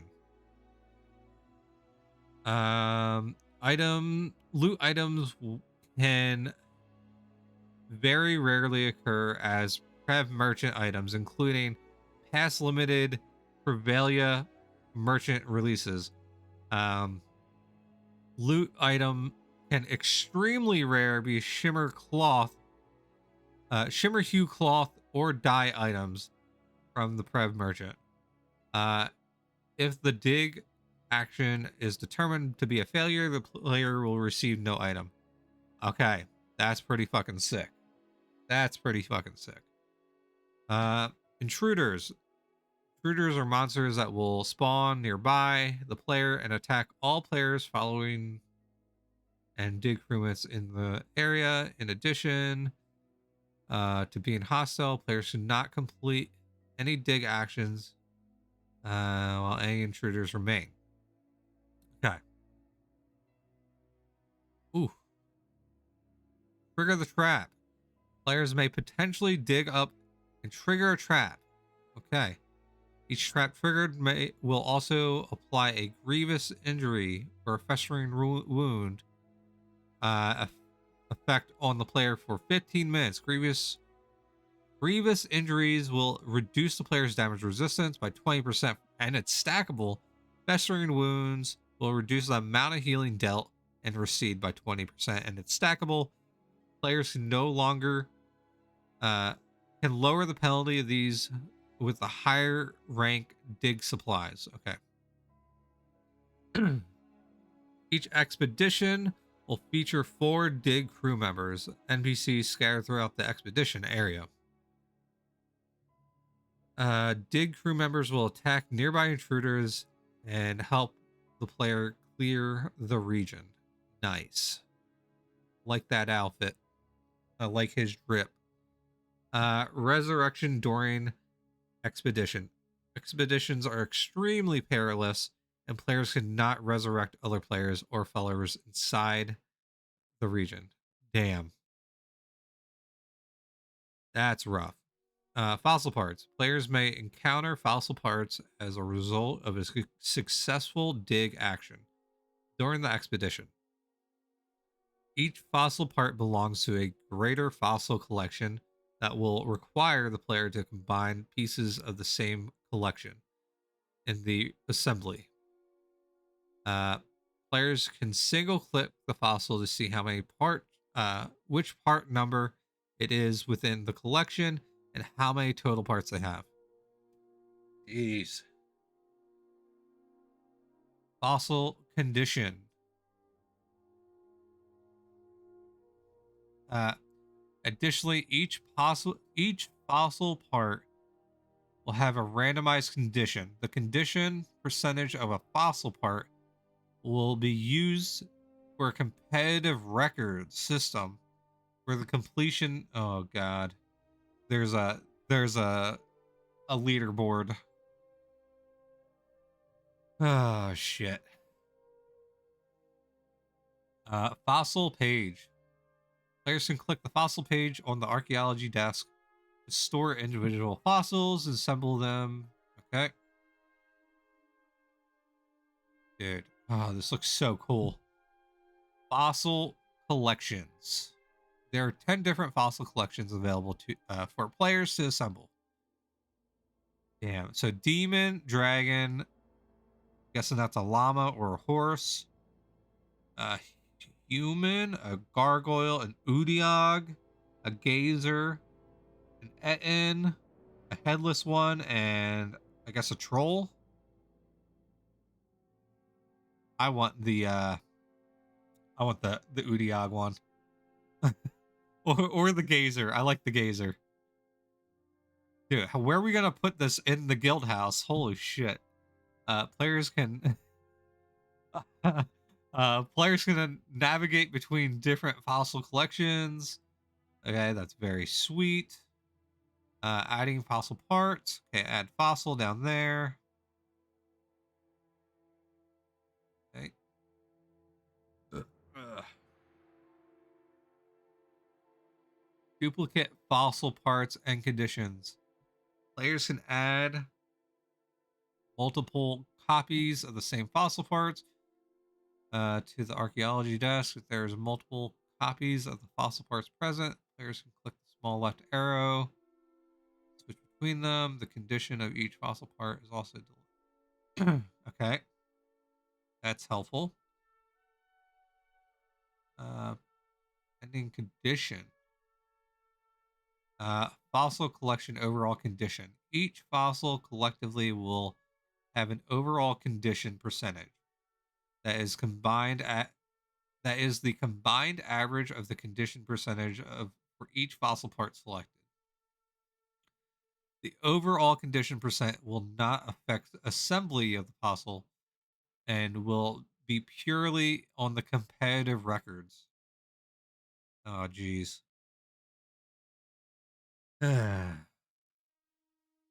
Assembling fossil collection. Okay, you can hit the assemble. Once there is a fossil part added for all collections, you can assemble it in the bottom corner. The co-owner of the house clicks assemble it twice. They will receive a fossil skeleton collection or add-on deed from the fossil collection. The previous fossil part collection. Okay, that's fucking sweet. That's big, dude. Oh, it's an ogre. Okay. Damn, dude. House, add on differently. Record page to be completed. Okay, so the record page is not done. On the record page of the archaeology menu, players will be able to see server-wide lists of rankings for each fossil collection. Each fossil collection assembled by players will be ranked and based on an overall condition, showing which player has the best collection. That's going to get very competitive. Okay, we only got 2 left. I really need to pee. I'm gonna really, really quickly pee. Give me a second, guys.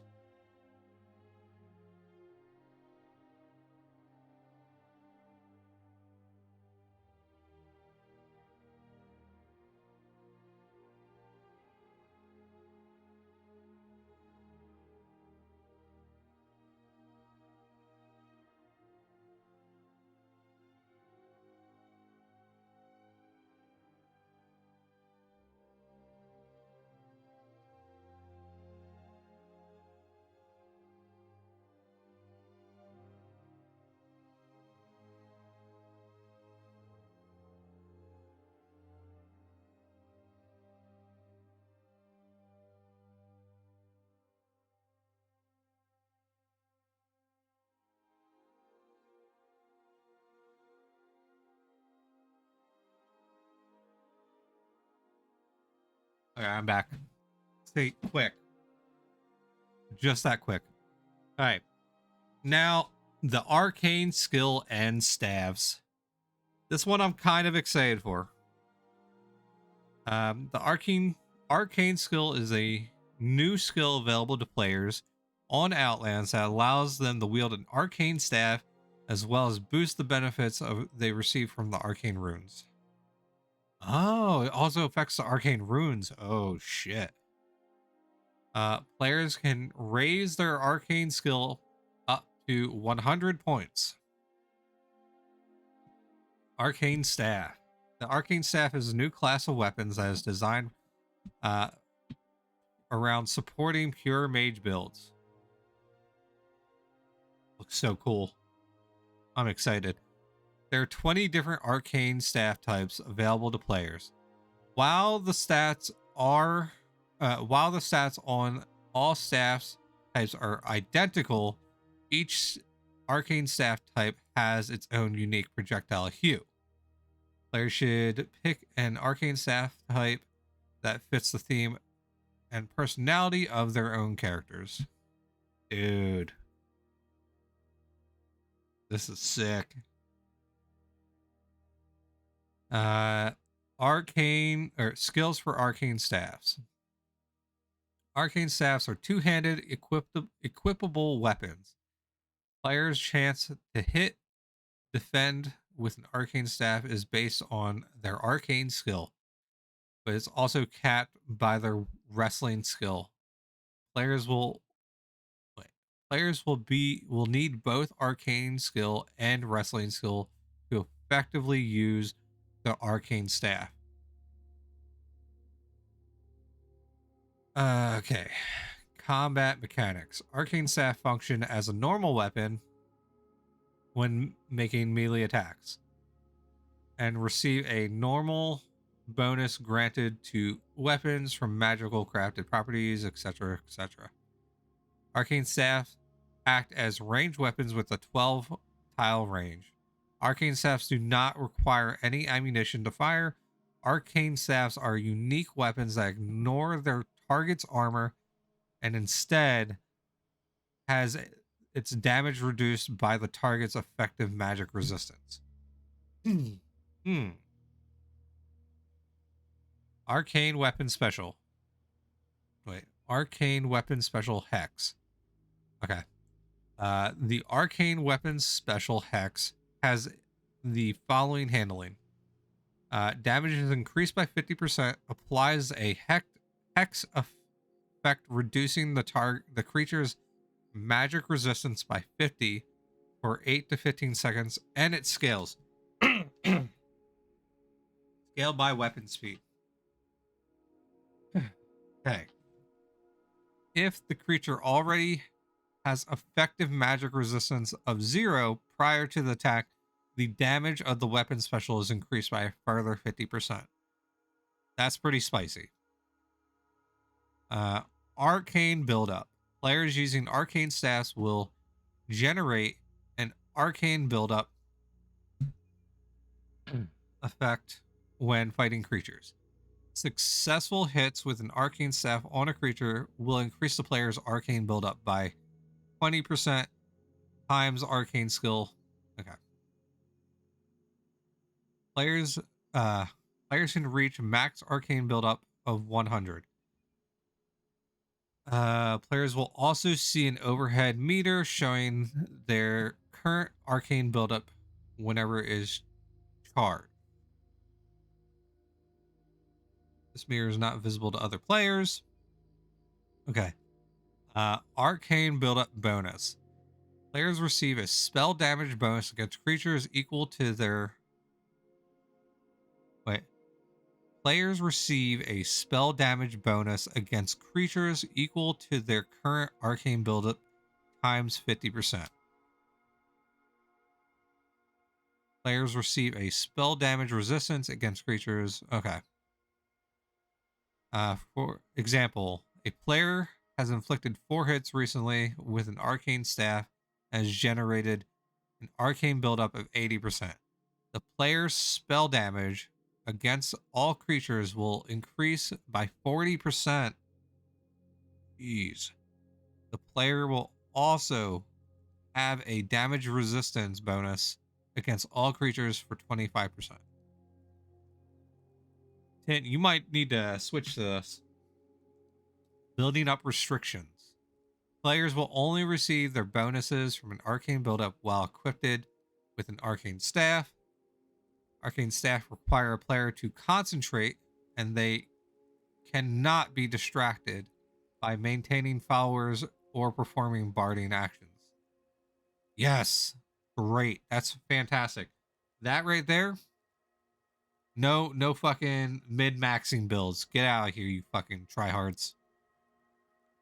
Players will have their arcane buildup set to 0 if they have any followers under their control. Mounts will be ignored. Players will have their arcane buildup set to 0 if they have any bard skill, if they've used any bard skills in the last 60 seconds. I wonder. Well, you wouldn't be buffing yourself. I was gonna say, would that be affected by buffing each other?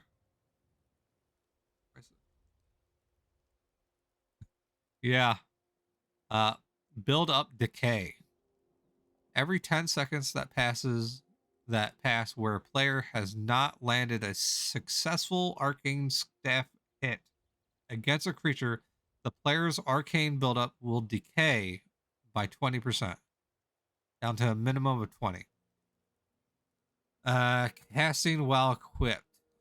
Players can cast spells, including during PvP, while equipped with an arcane staff if they have both at least 80 arcane skill and 80 wrestling. However, while a player is in the process of casting a spell or while holding a spell cursor, they will not be able to use the arcane staff spells. Casting or canceling their spells will resist the player's swing timer. Will reset the player's swing timer and allow them to resume an arcane staff. Spell interruption while casting. Players will have an effective arcane skill, chance to avoid interruption. Okay. PvP based.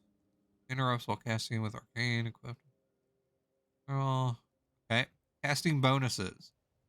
While casting using arcane staff, players will receive the following bonuses to their spell based on material and properties of the arcane staff.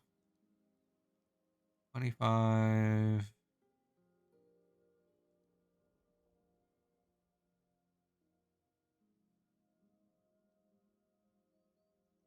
Damn, dude. And a refund. So, I'm curious if I'm only going to use this, not even to cast spells, but just to shoot, will that use mana as well? Hmm.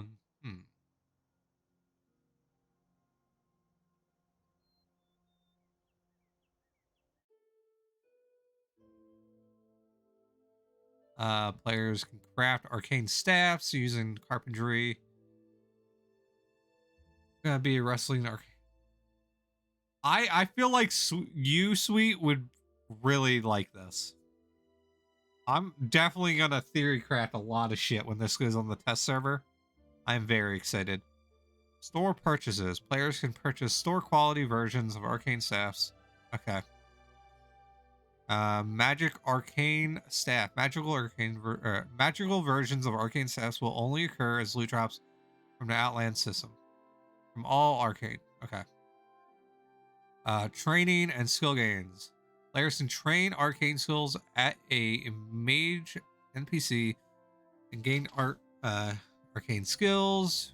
And skill title. Arcanist. Okay, cool. Arcane Codex. Ooh. Ooh. I'll go over it later, Pubert.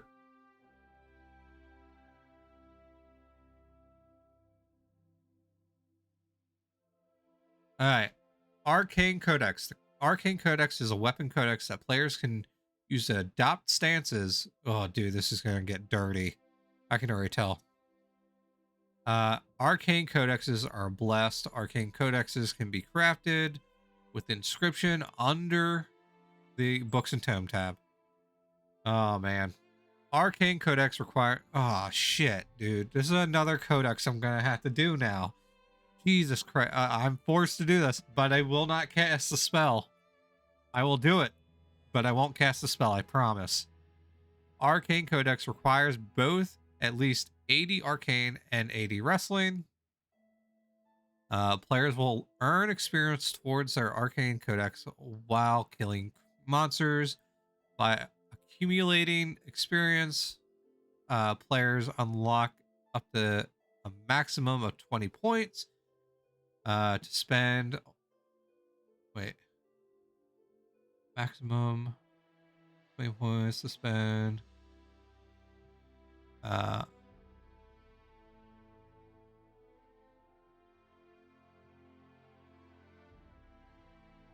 confused. A maximum of 20 points?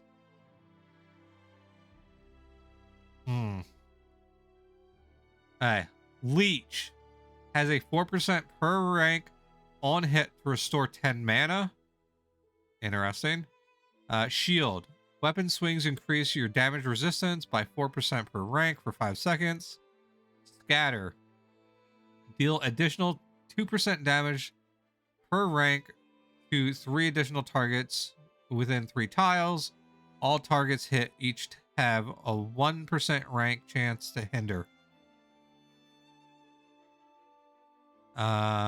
Damage, fracture. Damage is increased by 2% per rank for every 25 armor rating target. Rating target still has active to a max of 8. Okay. That's pretty interesting. Surge.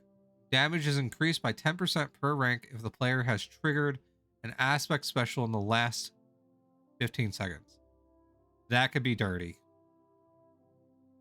Damage is increased by... So that'd be a 70% damage... Wait.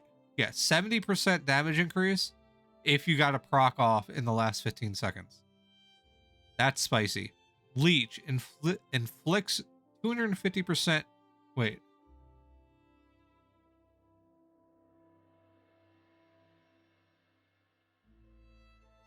I think he mislabeled this. So this is supposed to be Drain. Drain inflicts 250% of damage to the target and restores 40 mana. And then Catalyst inflicts 300% damage on the target, consumes all arcane buildup, and increases damage by 7% times arcane buildup consumed. That's pretty fucking disgusting. I don't know, Hangslow. My question is, will I be able to do this as a backstabber and do a backstabbing staff build? Harry Codex and Arcane Staffs. Ooh. A player wielding an Arcane Staff can ignore the 80 tactics required skill required for a parry Codex if they have both at least 80. Okay. That's good to know. Arcane Runes. Arcane Runes now have the duration of 15 minutes, no longer increased by inscription skill. Arcane Runes will now have a radius of 12 tiles. The bonus that each individual player receives from a nearby Arcane Rune is increased by... Okay. Okay. I'm not even going to read that stuff. Arcane Aspect. This is going to get dirty, dude.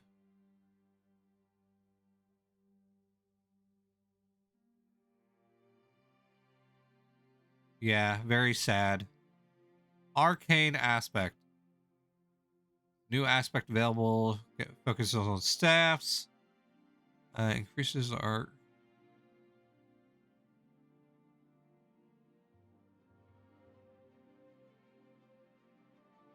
See, my thing is, I kind of want to run this build, but with, like, Earth Aspect. Like, I don't even care about casting the spells. I kind of just want to do this as, like, an Earth Wizard. Just to see what happens. Increases the arcane build-up bonuses. Damage and damage resistance bonus. Arcane build up are increased by the. Okay. We already went over this earlier. Okay. Last and not least, the Redline system and Mastery Chain. The Redline system. The Redline system is a feature that extends our existing endgame progression and power caps, allowing players to go beyond the normal limitations in place. Players will now be able to increase their aspect tier above 15, install more than 30 Mastery Chain links, increase their swing speed, mana refund, or damage resistance past the existing cap.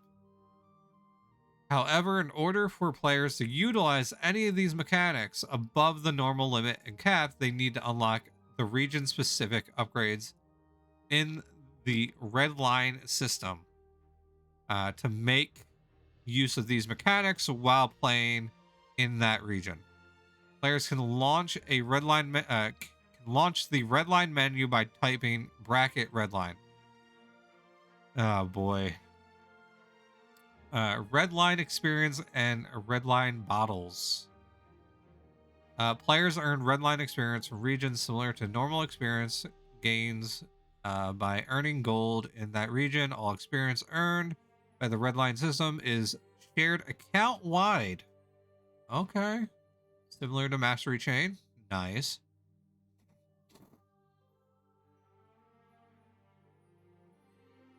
Redline points. So when a player earns enough Redline experience in a region, they will be able to unlock Redline points for it.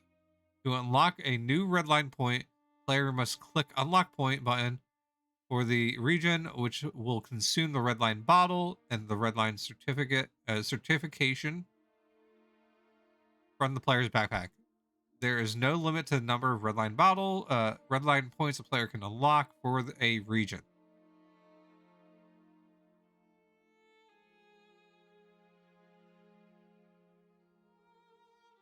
The amount of experience needed for each point is a flat 5 million gold worth of experience. Well, just think of it this way, Tim. They could heavily focus on strictly farming wilderness and get a bunch of these buffs and only use it for omnis if they really wanted to. Redline bottles are items that are very, very low chance to appear on loot generating content in Outlands. The Redline certificate be purchased from the prep vendor under miscellaneous tab. Okay. For 1 mil, jeez. Spending Redline points, purchasing.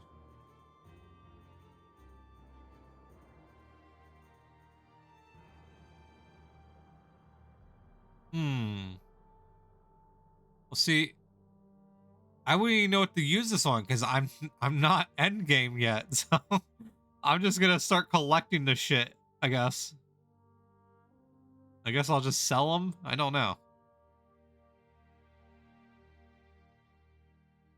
Characters on the same account while experience. Okay. Reset point system. Okay, very cool. Future 7 days. Customize. Line me. Go left on the menus. Okay, so you can sort through all the dungeons. Redline upgrade maximum. Upgrading for a region cannot be increased beyond the following. Aspect tier 20. 20 Redline links unlocked. Holy shit. This is crazy. Swing speed cap. Dude, that is so much. Holy shit. Imagine running 50 fucking links, dude. Holy shit. Or tier 20 air aspect or command. Primary and Redline, Mastery Chain. But just think of it this way as well.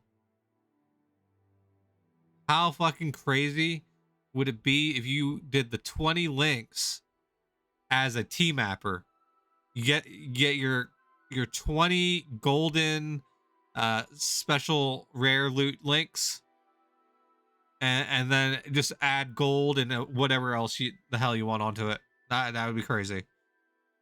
Yes, Scrummy, I'm still going. I'm on the last one. And then I'm gonna go eat some dinner at 11 at night. Primary and Redline, Mastery Chains.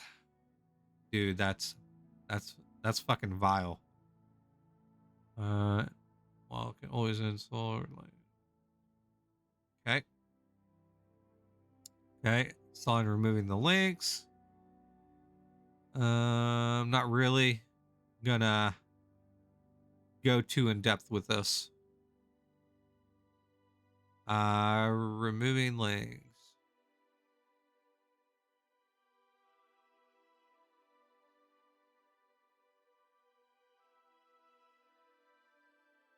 Yeah, Amadeus is gonna have this shit done in a week after it releases. He's gonna save up all of his T maps and he's just gonna do all of them once this comes out. Using redline links. Okay. I'm not even gonna. I'm just gonna skim through this honestly. Changing redline link priority, corruption mastery links.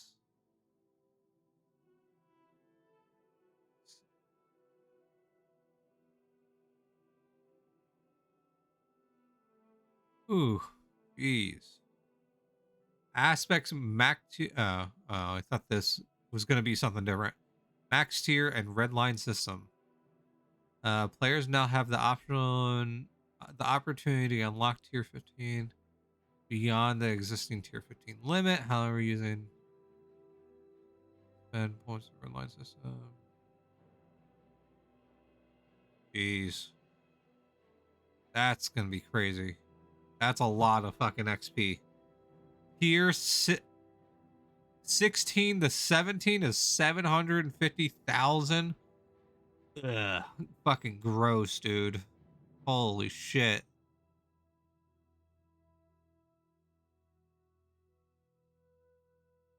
Get redline trophies. Okay, that's it. Hubert wanted to go over the aspects. I'm very excited for the lightning aspect. Hubert wanted to go over holy. Where's holy? Right, holy. Holy aspect. They just changed how judgment works, so I don't know if the damage is even better as before, but now you get holy shields with to friendly players within 12 tiles, and it can stack for 30 seconds if you get multiple off. The holy shields will basically reduce damage taken for the next 30 seconds, and they can stack, so that's a pretty cool thing. But then on top of that, you have, where is it? Skill changes, I think it's skill changes.